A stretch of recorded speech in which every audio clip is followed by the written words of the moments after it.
मित्र प्यारे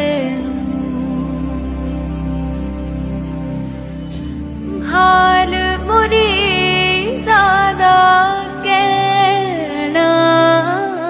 गुरु नानक पाद पंकज बंदन पाद पंकज सिमरो अंगद दुख निकंद गुर अमरदास हृदय नित त्यावो हृदय नित। श्री गुरु रामदास गुण गा गुर अर्जन विघ्नन के नासक विघ्नन के।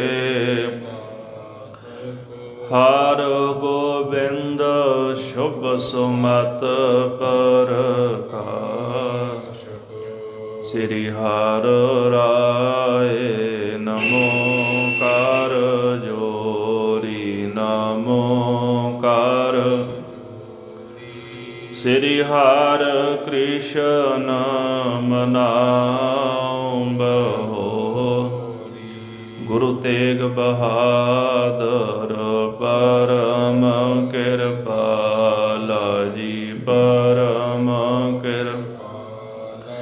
श्री गुरु गोबिंद सिंह बेसा तरो तरा पर पुन पुन सीसा जी पुन पुन सी। बंदों बार बार जगदीश एक अंकारा सतगुरु तेह प्रसाद सच होए। वाहेगुरु जी की फतेह है विघ्न विनाशन सोए। वाहेगुरु जी की फतेह है विघ्न विनाशन सोए। सतनाम श्री वाहेगुरु साहिब जी दोहरा। माता गुजरे पीत बै सतगुरु मनै सो कीन। पंथ खालसे हथ तै सब किछ कियो कर दीन। वाहिगुरु जी का खालसा वाहिगुरु जी की फतेह। परम सन्मानयोग सतगुरां दी साजी और निवाजी हुई गुरु ਸਰੂਪ गुरु खालसा साध संगत जीओ।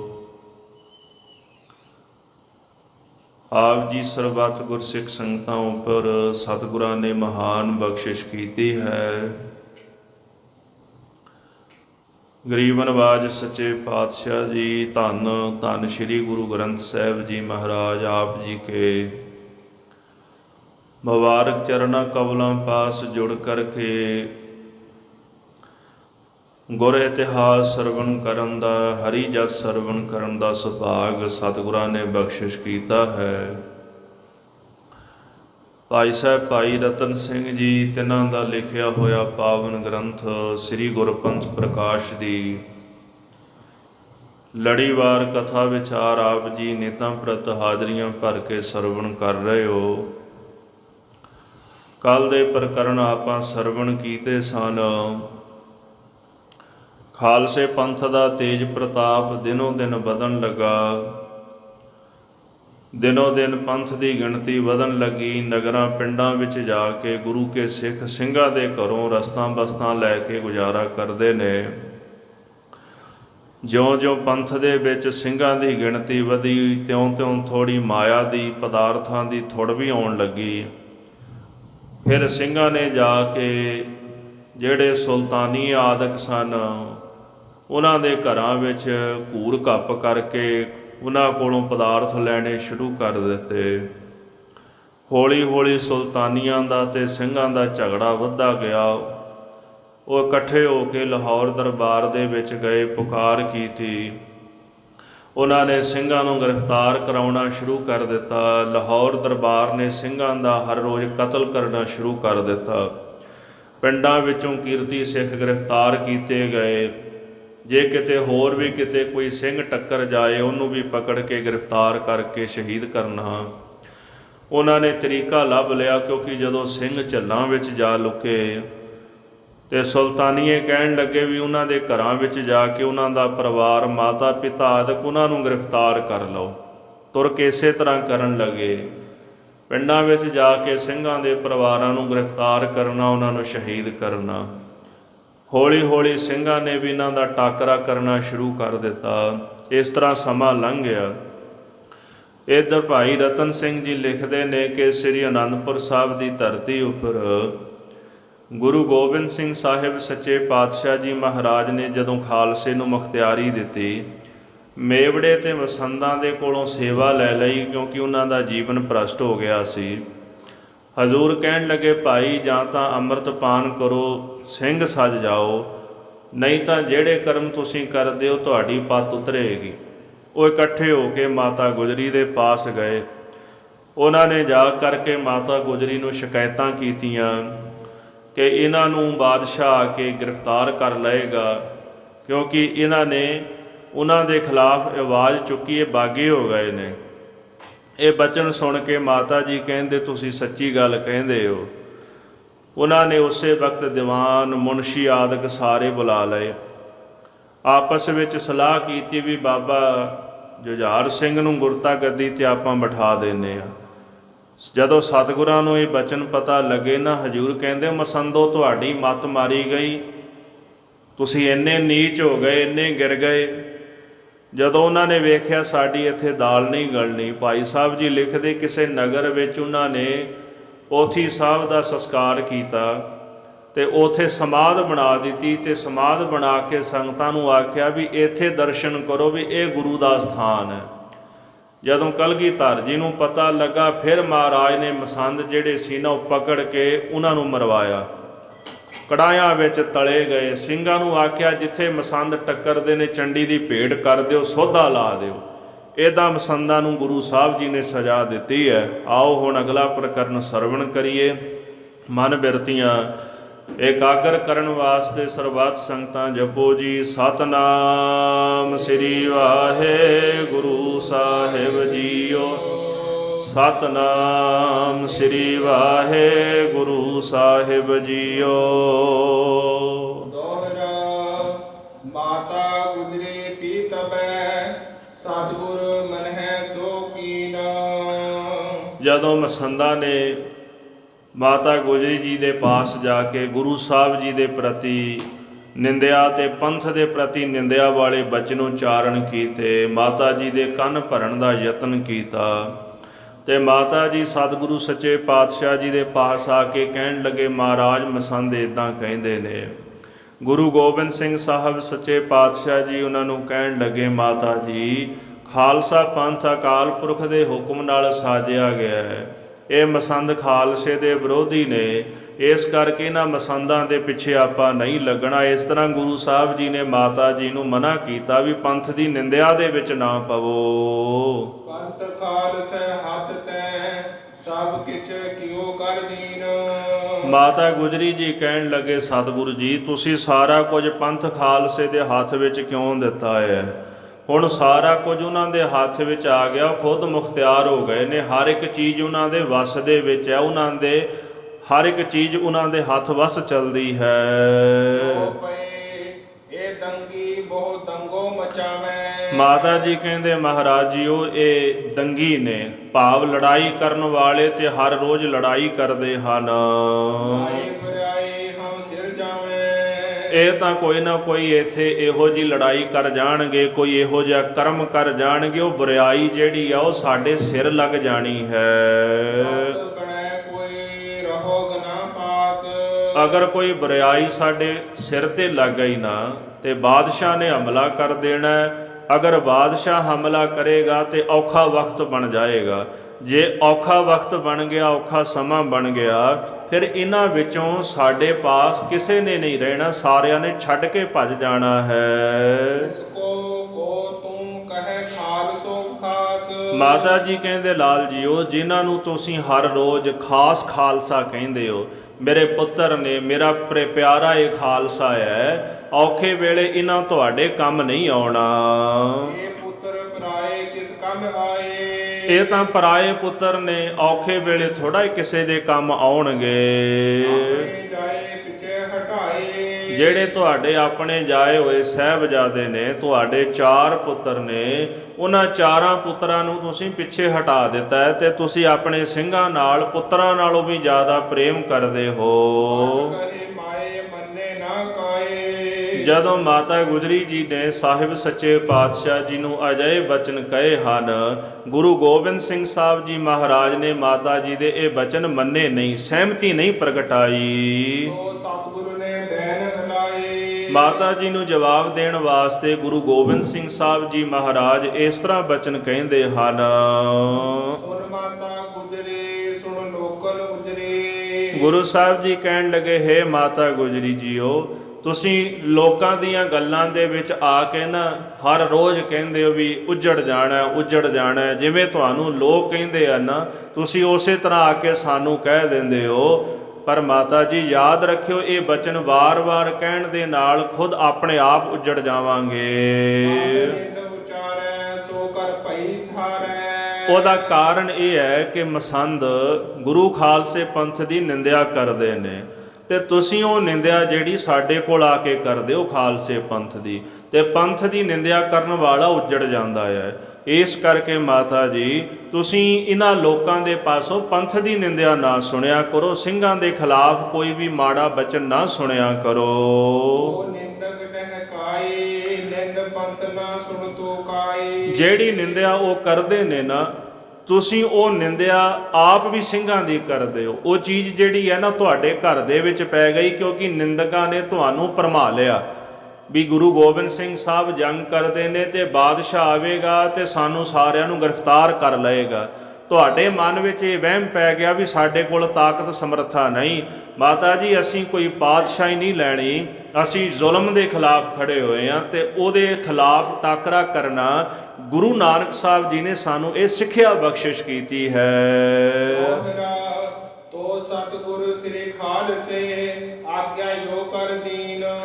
ਇਸ ਕਰਕੇ ਮਾਤਾ ਜੀ, ਪੰਥ ਦੀ ਨਿੰਦਿਆ ਤੁਸੀਂ ਨਾ ਸੁਣਿਆ ਕਰੋ। ਇਹ ਬਚਨ ਮੇਰੇ ਪਾਤਸ਼ਾਹ ਜੀ ਨੇ ਮਾਤਾ ਗੁਜਰੀ ਜੀ ਨੂੰ ਆਖੇ ਹਨ। ਉਪਰੰਤ ਗੁਰੂ ਗੋਬਿੰਦ ਸਿੰਘ ਸਾਹਿਬ ਸੱਚੇ ਪਾਤਸ਼ਾਹ ਜੀ ਨੇ ਆਪਣੇ ਸਮੂਹ ਖਾਲਸੇ ਪੰਥ ਨੂੰ ਇਹ ਆਗਿਆ ਦਿੱਤੀ, ਹੁਕਮ ਦਿੱਤਾ ਹੈ, ਸ਼ੰਕ ਨਾ ਕਰਿਓ ਕਿਸੇ ਕੀ, ਜੋ ਲੱਭੈ ਸੋ ਖਾਹੋ ਚੀਨ। ਹਜ਼ੂਰ ਜੀ ਕਹਿਣ ਲੱਗੇ, ਖਾਲਸਾ ਜੀ ਸ਼ੰਕਾ ਨਹੀਂ ਕਰਨੀ ਕਿਸੇ ਗੱਲ ਦੀ, ਤੇ ਤੁਸੀਂ ਜੋ ਵੀ ਲੱਭਦਾ ਹੈ ਨਾ ਖੋਹ ਕੇ ਖਾ ਲਓ, ਭਾਵ ਲੁੱਟ ਕੇ ਖਾ ਲਓ। ਇਹਦਾ ਕਾਰਨ ਕਿ ਜਿਹੜੇ ਅਮੀਰ ਲੋਕਾਂ ਨੂੰ ਤੰਗ ਕਰਦੇ ਨੇ ਉਹਨਾਂ ਨੂੰ ਜਾ ਕੇ ਲੁੱਟੋ, ਜਿਹੜੇ ਦੂਜਿਆਂ ਦਾ ਲਹੂ ਪੀਂਦੇ ਦੂਸਰਿਆਂ ਨੂੰ ਤੰਗ ਕਰਦੇ ਹਨ। ਜੋ ਪਈ ਕਈ ਵਾਰ ਸਿੰਘਨ ਗਏ ਲੂਟ। ਇਸ ਤਰ੍ਹਾਂ ਫਿਰ ਕਈ ਵਾਰ ਸਿੰਘਾਂ ਨੇ ਪਹਾੜੀਆਂ ਤੇ ਪਰਬਤੀਆਂ ਤੇ ਹਮਲਾ ਕੀਤਾ ਤੇ ਉਹਨਾਂ ਨੂੰ ਲੁੱਟਿਆ ਹੈ। ਸਭ ਕਰੀ ਲਈ ਛੂਟ।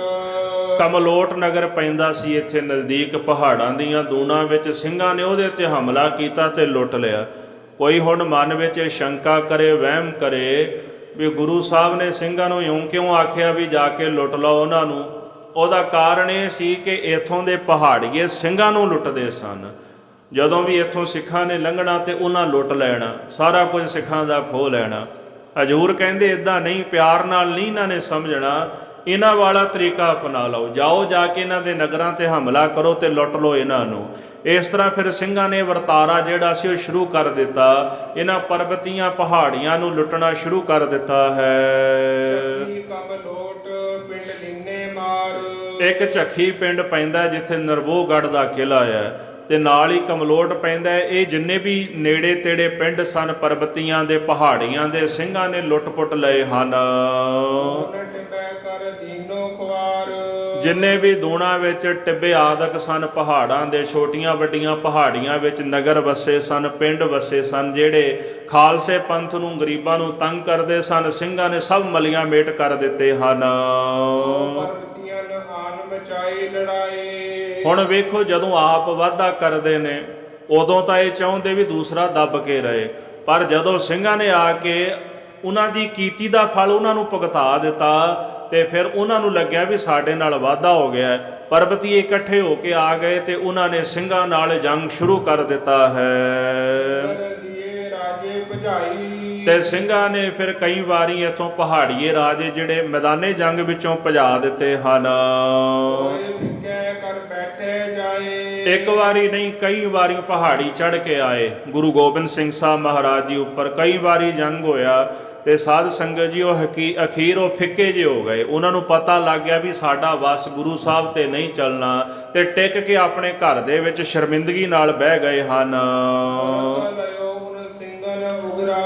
ਸਿੰਘਾਂ ਨੇ ਫਿਰ ਉਹਨਾਂ ਦਾ ਮੁਲਕ ਉਗਰਾਹਣਾ ਸ਼ੁਰੂ ਕਰ ਦਿੱਤਾ ਵੀ ਸਾਨੂੰ ਟੈਕਸ ਦਿਓ। ਗਰੀਬਾਂ ਨੂੰ ਆਖਿਆ ਤੁਹਾਡੀ ਜ਼ਮੀਨ ਹੈ, ਆਪਣੀ ਜ਼ਮੀਨ ਵਾਹੋ, ਸਰਕਾਰ ਨੂੰ ਟੈਕਸ ਦੇਣ ਦੀ ਲੋੜ ਨਹੀਂ, ਜਿੰਨੀ ਕੁ ਜ਼ਰੂਰਤ ਹੈ, ਜਿੰਨਾ ਕੁ ਸਾਡਾ ਹੱਕ ਬਣਦਾ ਉਨਾ ਕੁ ਟੈਕਸ ਸਾਨੂੰ ਦੇਣਾ ਸ਼ੁਰੂ ਕਰ ਦਿਓ।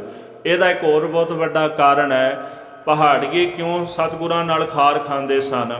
ਜਦੋਂ ਗੁਰੂ ਸਾਹਿਬ ਜੀ ਕੋਲ ਸੰਗਤਾਂ ਆਨੰਦਪੁਰ ਸਾਹਿਬ ਆਉਂਦੀਆਂ ਸਨ ਤੇ ਉਹ ਕਹਿੰਦੇ ਵੀ ਸਾਨੂੰ ਤੁਸੀਂ ਟੈਕਸ ਦਿਓ। ਪਹਾੜੀਏ ਸਿੰਘਾਂ ਨੂੰ ਸਤਿਗੁਰਾਂ ਨੂੰ ਇਹ ਗੱਲ ਕਹਿਣ ਲੱਗ ਪਏ। ਗੁਰੂ ਸਾਹਿਬ ਕਹਿੰਦੇ ਤੁਹਾਨੂੰ ਟੈਕਸ ਕਾਹਦਾ ਦਈਏ? ਸਾਡੇ ਪਿਤਾ ਜੀ ਨੇ, ਗੁਰੂ ਤੇਗ ਬਹਾਦਰ ਸਾਹਿਬ ਜੀ ਨੇ ਆਨੰਦਪੁਰ ਸਾਹਿਬ ਦੀ ਜ਼ਮੀਨ ਖਰੀਦੀ ਹੈ ਤੁਹਾਡੇ ਬਜ਼ੁਰਗਾਂ ਕੋਲੋਂ। ਭੀਮ ਚੰਦ ਨੂੰ ਕਹਿੰਦੇ ਤੇਰੇ ਦਾਦੇ ਕੋਲੋਂ ਜ਼ਮੀਨ ਖਰੀਦੀ ਗੁਰੂ ਸਾਹਿਬ ਨੇ। ਜਦੋਂ ਸਤਿਗੁਰਾਂ ਨੇ ਉਹ ਜ਼ਮੀਨ ਖਰੀਦੀ, ਪੈਸੇ ਦੇ ਕੇ, ਮਾਇਆ ਦੇ ਕੇ ਜ਼ਮੀਨ ਖਰੀਦੀ, ਅਸੀਂ ਟੈਕਸ ਕਿਉਂ ਦਈਏ? ਸਾਡੀ ਜ਼ਮੀਨ ਹੈ, ਸਾਡਾ ਹੱਕ ਹੈ। ਹਾਂ, ਤੇਰੀ ਜ਼ਮੀਨ ਤੇ ਰਹਿੰਦੇ ਹੋਈਏ ਤੂੰ ਸਾਨੂੰ ਆਖ ਸਕਦਾ ਵੀ ਟੈਕਸ ਦਿਓ, ਪਰ ਇਹ ਜ਼ਮੀਨ ਗੁਰੂ ਤੇਗ ਬਹਾਦਰ ਸਾਹਿਬ ਜੀ ਉਹਨਾਂ ਨੇ ਖਰੀਦੀ, ਗੁਰੂ ਨਾਨਕ ਸਾਹਿਬ ਦੇ ਘਰ ਦੇ ਨਾਮ ਬੋਲਦੀ ਹੈ, ਇਸ ਕਰਕੇ ਅਸੀਂ ਤੈਨੂੰ ਟੈਕਸ ਨਹੀਂ ਦੇਣਾ। ਦੂਜੀ ਗੱਲ, ਸਾਡੀ ਖੁਦ ਦੀ ਮੁਖਤਿਆਰੀ ਪਾਤਸ਼ਾਹੀ ਹੈ, ਤੂੰ ਸਾਡੇ ਕੋਲੋਂ ਟੈਕਸ ਨਹੀਂ ਲੈ ਸਕਦਾ।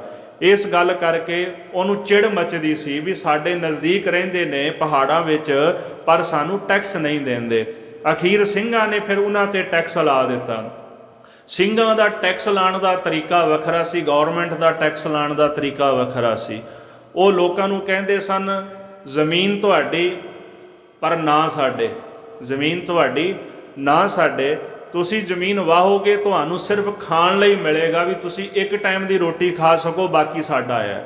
ਪਰ ਸਿੰਘਾਂ ਨੇ ਟੈਕਸ ਲਾਇਆ, ਜ਼ਮੀਨ ਵੀ ਤੁਹਾਡੀ, ਜਿੰਨੀ ਮਿਹਨਤ ਤੁਸੀਂ ਕਰੋਗੇ ਸਾਰਾ ਕੁਝ ਤੁਹਾਨੂੰ ਮਿਲੇਗਾ, ਪਰ ਉਹਦੇ ਵਿੱਚੋਂ ਕੁਝ ਹਿੱਸਾ ਗੁਰੂ ਕੇ ਖਾਲਸੇ ਦਾ ਹੈ।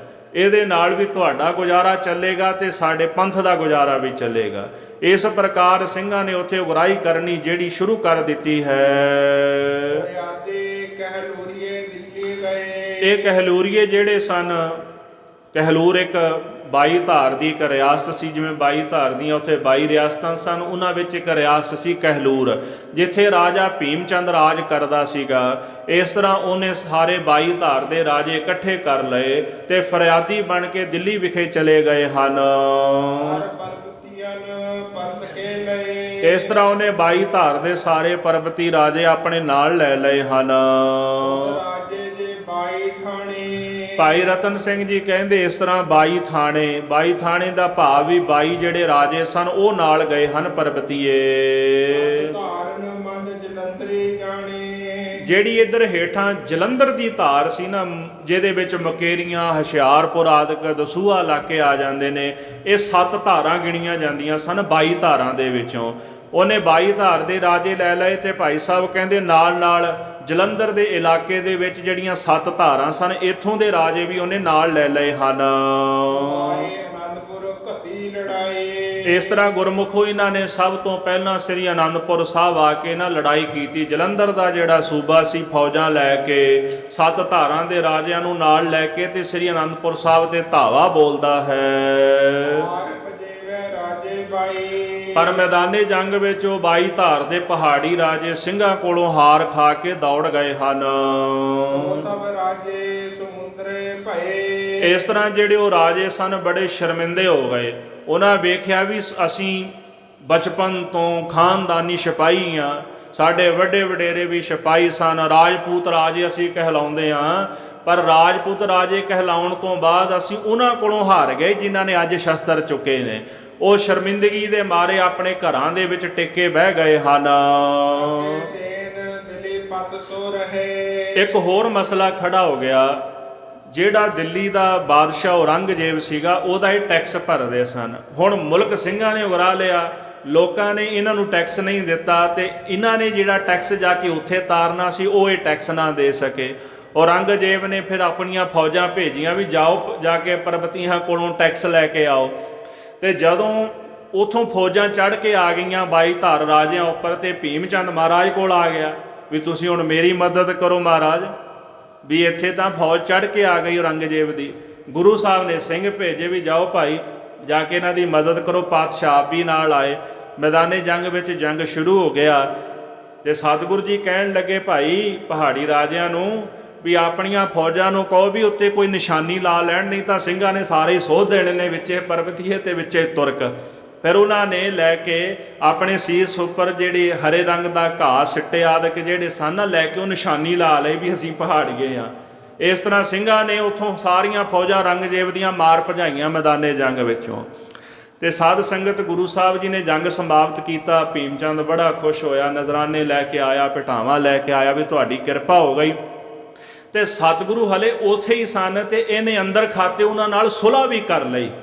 ਤੇ ਧੰਨ ਗੁਰੂ ਗੋਬਿੰਦ ਸਿੰਘ ਸਾਹਿਬ ਜੀ ਮਹਾਰਾਜ ਸੱਚੇ ਪਾਤਸ਼ਾਹ ਕਹਿਣ ਲੱਗੇ ਭੀਮ ਚੰਦ ਤੂੰ ਪੱਥਰ ਪੂਜਕ, ਤੇਰੀ ਮੱਤ ਪੱਥਰ ਹੈ ਤੇ ਤੇਰੇ ਵਰਗੇ ਬੰਦੇ ਤੇ ਭਰੋਸਾ ਕਦੇ ਨਹੀਂ ਕਰਨਾ ਚਾਹੀਦਾ। ਗੁਰੂ ਸਾਹਿਬ ਕਹਿੰਦੇ ਹਲੇ ਤਾਂ ਇੱਕ ਰਾਤ ਵੀ ਨਹੀਂ ਲੰਘੀ, ਤੂੰ ਜਾ ਕੇ ਫਿਰ ਉਹਨਾਂ ਦੇ ਨਾਲ ਰਲ ਗਏ ਆ।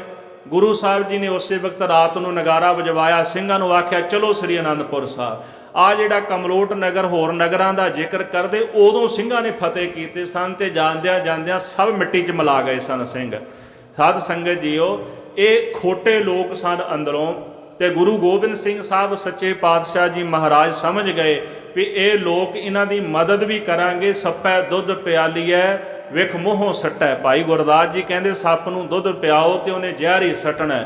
ਹਜ਼ੂਰ ਕਹਿੰਦੇ ਵੀ ਇਹ ਲੋਕ ਸਵਾਰਥੀ ਲੋਕ ਨੇ, ਕਿਸੇ ਦੇ ਨਹੀਂ ਬਣ ਸਕਦੇ। ਸੋ ਇਸ ਪ੍ਰਕਾਰ ਸਾਧ ਸੰਗਤ ਜੀ ਇਹਨਾਂ ਦੀ ਉਗਰਾਹੀ ਦੇਣੀ ਰਹਿ ਗਈ ਦਿੱਲੀ ਦਰਬਾਰ ਨੂੰ, ਭਾਵ ਟਕੇ ਦੇਣੇ, ਟੈਕਸ ਤਾਰਨਾ ਜਿਹੜਾ ਰਹਿ ਗਿਆ। ਇਹਨਾਂ ਕੋਲ ਪੈਸੇ ਨਹੀਂ ਸਨ, ਪਰ ਭਾਈ ਸੰਤੋਖ ਸਿੰਘ ਜੀ ਨੇ ਇੱਕ ਗੱਲ ਲਿਖੀ ਹੈ ਵੀ ਜਾਣ ਬੁੱਝ ਕੇ ਟੈਕਸ ਨਹੀਂ ਸਨ ਦਿੰਦੇ ਦਿੱਲੀ ਦਰਬਾਰ ਦਾ।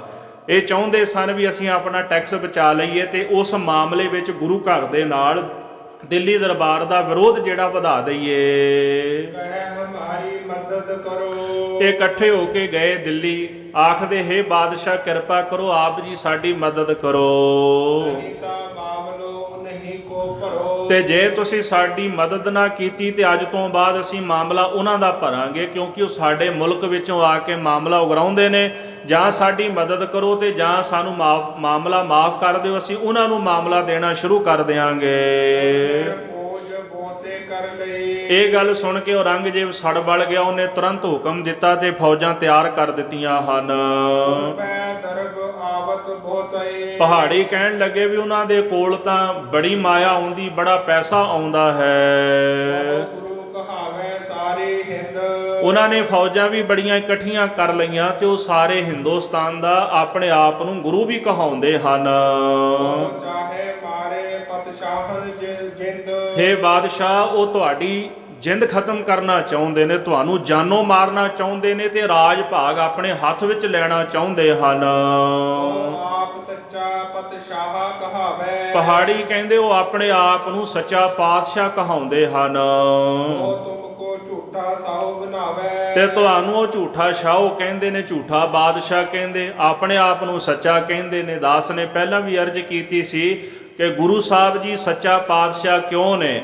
ਕਿਉਂਕਿ ਉਹ ਮੁਕਤੀ ਬਖਸ਼ਿਸ਼ ਕਰਦੇ, ਲੋਕ ਤੇ ਪਰਲੋਕ ਸਿੱਖ ਦਾ ਸੁਹੇਲਾ ਕਰਦੇ ਨੇ, ਸਭ ਨਾਲ ਨਿਆਂ ਕਰਦੇ ਨੇ। ਚਾਹੇ ਇੱਥੇ ਦੀ ਗੱਲ ਹੋਵੇ ਤੇ ਚਾਹੇ ਦਰਗਾਹ ਦੀ ਗੱਲ ਹੋਵੇ, ਹਰ ਦਰਗਹਿ ਕਾਬਾ ਸੀਠ।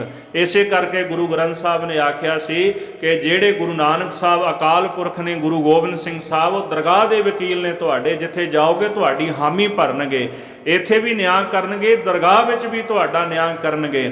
ਤੇ ਆ ਝੂਠੇ ਬਾਦਸ਼ਾਹ ਇਹ ਇੱਥੇ ਵੀ ਨਿਆਂ ਨਹੀਂ ਕਰਦੇ, ਦਰਗਾਹ ਵਿੱਚ ਆਪ ਲੇਖਾ ਦਿੰਦੇ ਨੇ ਜਾ ਕੇ। ਇਸ ਕਰਕੇ ਦੁਨਿਆਵੀ ਰਾਜੇ ਕੂੜੇ ਰਾਜੇ ਹਨ। ਉਸ ਦਰਬ ਕਰੋੜਨ ਕੀ ਤੁੜ ਨਾਹੀ। ਪਹਾੜੀ ਕਹਿੰਦੇ ਉਹਨਾਂ ਦੇ ਕੋਲ ਕਰੋੜਾਂ ਦਾ ਦਰਬ, ਕਰੋੜਾਂ ਦਾ ਧਨ ਹੈ, ਉਹਨਾਂ ਨੂੰ ਕਿਸੇ ਪਦਾਰਥ ਦੀ ਕਮੀ ਨਹੀਂ ਹੈ। ਰਸਾਇਣੀ ਰਹਿ ਸੰਗ ਵਾਏ। ਤੇ ਕਈ ਇਹ ਵੀ ਕਹਿੰਦੇ ਨੇ ਵੀ ਉਹਨਾਂ ਕੋਲ ਰਸਾਇਣੀ ਹੈ, ਇੱਕ ਤਰ੍ਹਾਂ ਦਾ ਉਹ ਰਸ, ਰਸਾਇਣੀ ਦਾ ਭਾਵ ਰਸਾਂ ਦਾ ਘਰ, ਇੱਕ ਪ੍ਰਕਾਰ ਦੀ ਉਹ ਵਿਦਿਆ ਜਿਹਨੂੰ ਰਸਾਇਣ ਵਿਦਿਆ ਕਹਿੰਦੇ ਨੇ, ਜਿਹਦੇ ਨਾਲ ਸਾਧ ਸੰਗਤ ਜੀ ਪਦਾਰਥ ਦੀ ਪ੍ਰਾਪਤੀ ਕੀਤੀ ਜਾ ਸਕਦੀ ਹੈ। ਇੱਕ ਰਸਾਇਣੀ ਵਿਦਿਆ ਉਹ ਹੁੰਦੀ ਹੈ ਜਿਹਦੇ ਨਾਲ ਸਰੀਰ ਜਵਾਨ ਰੱਖਿਆ ਜਾਂਦਾ ਹੈ। ਦੂਜਾ ਰਸਾਇਣੀ ਦਾ ਅਰਥ ਇਹ ਵੀ ਪੜ੍ਹਨ ਨੂੰ ਮਿਲਿਆ ਵੀ ਇੱਕ ਪ੍ਰਕਾਰ ਦਾ ਪਾਰਸ ਪੱਥਰ, ਜਿਹਦੇ ਨਾਲ ਕਿਸੇ ਪ੍ਰਕਾਰ ਦੀ ਜਿਹੜੀ ਧਾਤ ਹੁੰਦੀ ਹੈ ਉਹਨੂੰ ਬਦਲਿਆ ਜਾ ਸਕਦਾ, ਸੋਨਾ ਬਣਾਇਆ ਜਾ ਸਕਦਾ। ਸੋ ਲੋਕ ਕਹਿੰਦੇ ਵੀ ਉਹਨਾਂ ਦੇ ਕੋਲ ਰਸਾਇਣ ਹੈ, ਪਰ ਉਹਨਾਂ ਭਲੇ ਮਾਨਸਾਂ ਨੂੰ ਕੌਣ ਆਖੇ। ਜੋ ਮੰਗ ਹੈ ਸੋਈ ਸੋਈ ਪਾਵ ਹੈ, ਸੇਵ ਹਰ ਕੇ ਚਰਨ ਰਸਾਇਣ। ਉਥੇ ਤਾਂ ਕਲਗੀਧਰ ਜੀ ਦੇ ਚਰਨ ਹੀ ਰਸਾਇਣ ਨੇ, ਜਿਹੜੇ ਆ ਕੇ ਸੇਵਾ ਕਰਦੇ, ਜੋ ਮੰਗਦੇ ਉਹਨਾਂ ਨੂੰ ਫਲ ਪ੍ਰਾਪਤ ਹੋ ਜਾਂਦਾ ਹੈ। ਉਹ ਸੋਚਦੇ ਨੇ ਵੀ ਕੋਈ ਹੋਰ ਰਸਾਇਣ ਇਹਨਾਂ ਨੇ ਰੱਖਿਆ, ਕੋਈ ਪਾਰਸ ਰੱਖਿਆ, ਕੋਈ ਰਸਾਇਣ ਵਿਦਿਆ ਇਹਨਾਂ ਨੇ ਆਪਣੇ ਕੋਲ ਰੱਖੀ ਹੋਈ ਹੈ। ਰਾਜੇ ਭੀਮ ਚੰਦ ਕਹਿਲੂਰੀਏ ਕਹੀ। ਇਸ ਪ੍ਰਕਾਰ ਰਾਜੇ ਭੀਮ ਚੰਦ ਕਹਿਲੂਰੀਏ ਨੇ ਇਹ ਗੱਲ ਔਰੰਗਜ਼ੇਬ ਨੂੰ ਆਖੀ ਹੈ। ਪਾਤਸ਼ਾਹੇ ਸੁਨ ਚਿੰਤਾ ਪਈ। ਇਹ ਸੁਣ ਕੇ ਔਰੰਗਜ਼ੇਬ ਬਾਦਸ਼ਾਹ ਦੇ ਮਨ ਦੇ ਵਿੱਚ ਚਿੰਤਾ ਪੈ ਗਈ ਹੈ। ਕਤ ਹਮ ਪਰ ਸੋ ਚੜ ਆਏ। ਆ ਜਿਵੇਂ ਅੱਜ ਦਾ ਸਮਾਂ ਨਾ, ਵੋਟਾਂ ਦੇ ਵਿੱਚ ਕੋਈ ਨਵੀਂ ਪਾਰਟੀ ਖੜੀ ਹੋ ਜਾਂਦੀ ਹੈ ਨਾ ਜਦੋਂ, ਤੇ ਦੂਜੀਆਂ ਨੂੰ ਖਤਰਾ ਪੈ ਜਾਂਦਾ ਵੀ ਕਿਤੇ ਇਹ ਨਾ ਹੋਵੇ ਵੀ ਇਹ ਸਾਡੇ ਤੇ ਵੀ ਭਾਰੂ ਪੈ ਜਾਣ। ਦੋ ਤਾਂ ਹੁੰਦੀਆਂ ਹੀ ਨੇ, ਬਾਕੀ ਤਾਂ ਛੋਟੀਆਂ ਮੋਟੀਆਂ ਹੁੰਦੀਆਂ, ਪਰ ਇੱਕ ਤਾਕਤਵਾਰ ਜਦੋਂ ਹੋਰ ਖੜਾ ਹੋਣਾ ਸ਼ੁਰੂ ਹੋ ਜਾਏ ਨਾ, ਉਹ ਫਿਰ ਦੋਨੇ ਰਲ ਜਾਂਦੀਆਂ ਨੇ ਆਪਸ ਵਿੱਚ, ਭਾਵੇਂ ਇੱਕ ਦੂਜੇ ਦੇ ਕੱਟੜ ਵਿਰੋਧੀ ਹੁੰਦੇ ਵੀ ਇਹ ਨਾ ਖੜਾ ਹੋ ਜਾਏ। ਤੇ ਹੋਇਆ ਉੱਥੇ ਵੀ ਇਨਵੇਂ ਇਸੇ ਪ੍ਰਕਾਰ, ਇੱਕ ਪਾਸੇ ਇਸਲਾਮ ਸੀਗਾ, ਇੱਕ ਪਾਸੇ ਪਰਬਤੀ ਹਿੰਦੂ ਰਾਜੇ ਸਨ। ਉਹਨਾਂ ਸੋਚਿਆ ਵੀ ਤੀਜਾ ਪੰਥ ਵੀ ਪੈਦਾ ਹੋ ਗਿਆ, ਇਹ ਤਾਂ ਸਾਡਾ ਰਾਜ ਖੋਹ ਲੈਣਗੇ। ਤੇ ਉਹ ਦੋਨੇ ਆਪਸ ਵਿੱਚ ਰਲ ਕੇ ਵੀ ਇੱਕ ਨੂੰ ਦਬਾ ਦਈਏ, ਇਹਨਾਂ ਨੂੰ ਖਤਮ ਕਰ ਦਈਏ, ਮੁੜ ਕੇ ਆਪੇ ਨਜਿੱਠ ਲਵਾਂਗੇ। ਮਹਾਰਾਜ ਸੱਚੇ ਪਾਤਸ਼ਾਹ ਜੀ ਦੇ ਪ੍ਰਤੀ ਸੋਚ ਕੇ ਔਰੰਗਜ਼ੇਬ ਬਾਦਸ਼ਾਹ ਕਹਿੰਦਾ ਵੀ ਕਿਤੇ ਇਹ ਨਾ ਹੋਵੇ ਵੀ ਫੌਜਾਂ ਲੈ ਕੇ ਮੇਰੇ ਤੇ ਚੜ੍ਹ ਕੇ ਆ ਜਾਣ, ਕਿਤੇ ਦਿੱਲੀ ਹਮਲਾ ਨਾ ਕਰ ਦੇਣ। ਕੱਚੀ ਬਲਾਏ ਅਬ ਲਈਏ ਦਬਾਏ। ਇਹ ਕੱਚੀ ਬਲਾ ਹੈ ਅਜੇ ਖਾਲਸਾ, ਤੇ ਇਹਨਾਂ ਨੂੰ ਆਪਾਂ ਹੁਣੇ ਦਬਾ ਲੈਨੇ ਆ, ਹੁਣੇ ਦੱਬ ਗਏ ਤੇ ਮੁੜ ਕੇ ਫਿਰ ਇਹ ਖੜੇ ਨਹੀਂ ਹੋਵਣਗੇ। ਦੋਹਰਾ 10 ਲੱਖ ਫੌਜ ਕਾਬਲ ਦਰੈ, ਪਤ ਦਿੱਲੀ ਹੁਤੇ ਰਖਾਏ। ਭਾਈ ਰਤਨ ਸਿੰਘ ਜੀ ਕਹਿੰਦੇ ਉਸ ਸਮੇਂ 10 ਲੱਖ ਦੀ ਜਿਹੜੀ ਫੌਜ ਸੀਗੀ, ਔਰੰਗਜ਼ੇਬ ਬਾਦਸ਼ਾਹ ਨੇ ਕਾਬਲ ਦੇ ਦਰ ਤੇ ਰੱਖੀ ਹੋਈ ਸੀ ਇਸ ਇਲਾਕੇ ਵਿੱਚ, ਵੀ ਜਦੋਂ ਇੱਥੇ ਕਿਤੇ ਲੋੜ ਪੈ ਜਾਏ ਉਹ ਫੌਜ ਦੀ ਵਰਤੋਂ ਕਰ ਸਕੇ। ਪੜੋ ਗੁਰੂ ਪਰ ਧਾਏ। ਇਸ ਪ੍ਰਕਾਰ ਸਾਧ ਸੰਗਤ ਜੀ ਨੇ ਉਸੇ ਵਕਤ ਜਿਹੜਾ ਆ ਦਰਾਂ ਖੈਬਰ ਦਾ ਇਲਾਕਾ ਪੈਂਦਾ ਨਾ, ਜਿੱਥੇ ਜਮਰੌਦ ਦਾ ਕਿਲ੍ਹਾ ਸੀ, ਤੇ ਸਾਧ ਸੰਗਤ ਜੀ ਹਰੀ ਸਿੰਘ ਨਲੂਆ, ਜਿੱਥੇ ਉਹਨੇ ਜੰਗ ਕੀਤਾ ਪਠਾਣਾਂ ਦੇ ਨਾਲ ਦਰਾਂ ਖੈਬਰ ਦੇ ਇਲਾਕੇ ਵਿੱਚ, ਤੇ ਸ਼ਹੀਦ ਹੋਇਆ ਜਮਰੌਦ ਦੇ ਕਿਲ੍ਹੇ ਵਿੱਚ, ਉਸ ਇਲਾਕੇ ਵਿੱਚ ਇਹਦੀ ਫੌਜ ਸੀ ਉਸ ਵਕਤ। ਇਹਨੇ ਰੁੱਕਾ ਭੇਜ ਦਿੱਤਾ, ਭਾਵ ਚਿੱਠੀ ਲਿਖ ਕੇ ਭੇਜ ਦਿੱਤੀ ਹੈ, ਤੇ ਪੜੋ ਗੁਰੂ ਪਰ ਧਾਏ, ਹੁਕਮ ਕੀਤਾ ਜਾਓ ਜਾ ਕੇ ਗੁਰੂ ਗੋਬਿੰਦ ਸਿੰਘ ਸਾਹਿਬ ਮਹਾਰਾਜ ਉੱਪਰ ਹਮਲਾ ਕਰ ਦਿਓ।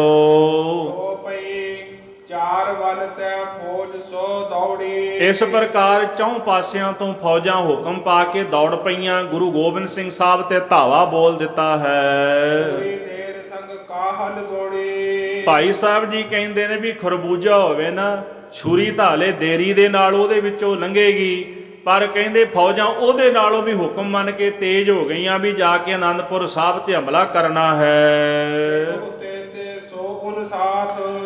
ਜਿਹੜੇ ਕੁਝ ਕੁ ਸਿੱਖ ਉੱਥੇ ਨੌਕਰੀਆਂ ਕਰਦੇ ਸਨ। ਉਹ ਵੀ ਸਮਾਂ ਸੀ ਜਦੋਂ ਤੁਰਕਾਂ ਦੇ ਕੋਲ ਕੁਝ ਸਿੰਘ ਸਰਕਾਰੀ ਨੌਕਰ ਸਨ, ਫੌਜਾਂ ਦੇ ਵਿੱਚ ਡਿਊਟੀ ਆਪਣੀ ਕਰਦੇ ਸਨ। ਤੇ ਜਦੋਂ ਉਹਨਾਂ ਸਿੱਖਾਂ ਨੂੰ ਪਤਾ ਲੱਗਿਆ ਵੀ ਇਹ ਅਨੰਦਪੁਰ ਸਾਹਿਬ ਤੇ ਹਮਲਾ ਕਰਨ ਚੱਲੇ ਹਨ, ਖਬਰ ਉਨ ਸੁਨ ਬਾਤ, ਸਾਰੀਆਂ ਗੱਲਾਂ ਸੁਣ ਕੇ ਉਹਨਾਂ ਨੇ ਸ੍ਰੀ ਅਨੰਦਪੁਰ ਸਾਹਿਬ ਤੁਰੰਤ ਖਬਰ ਭੇਜ ਦਿੱਤੀ ਹੈ। ਅਨੰਦਪੁਰ ਭਾਜੜ ਪਰੀ, ਅਨੰਦਪੁਰ ਸਾਹਿਬ ਜਦੋਂ ਖਬਰ ਪਤਾ ਲੱਗੀ ਵੀ ਦੁਸ਼ਮਣਾਂ ਨੇ ਧਾਵਾ ਬੋਲ ਦਿੱਤਾ ਤੇ ਲੋਕਾਂ ਵਿੱਚ ਭਾਜੜਾਂ ਪੈ ਗਈਆਂ ਹਨ।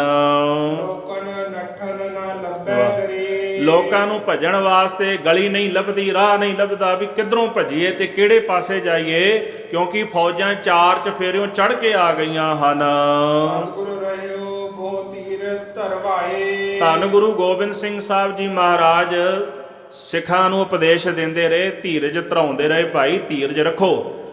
ਹੁਣ ਆਪਾਂ ਜੇ ਸੋਚੀਏ ਵੀ ਕੀ ਵਾਕਿਆ ਹੀ ਜਿਨ੍ਹਾਂ ਅੰਮ੍ਰਿਤਪਾਨ ਕੀਤਾ ਸੀ ਵੀ ਉਹਨੇ ਇੰਨੇ ਢਿੱਲੇ ਸਿੱਖ ਸਨ, ਐਸਾ ਨਹੀਂ ਸੀਗਾ।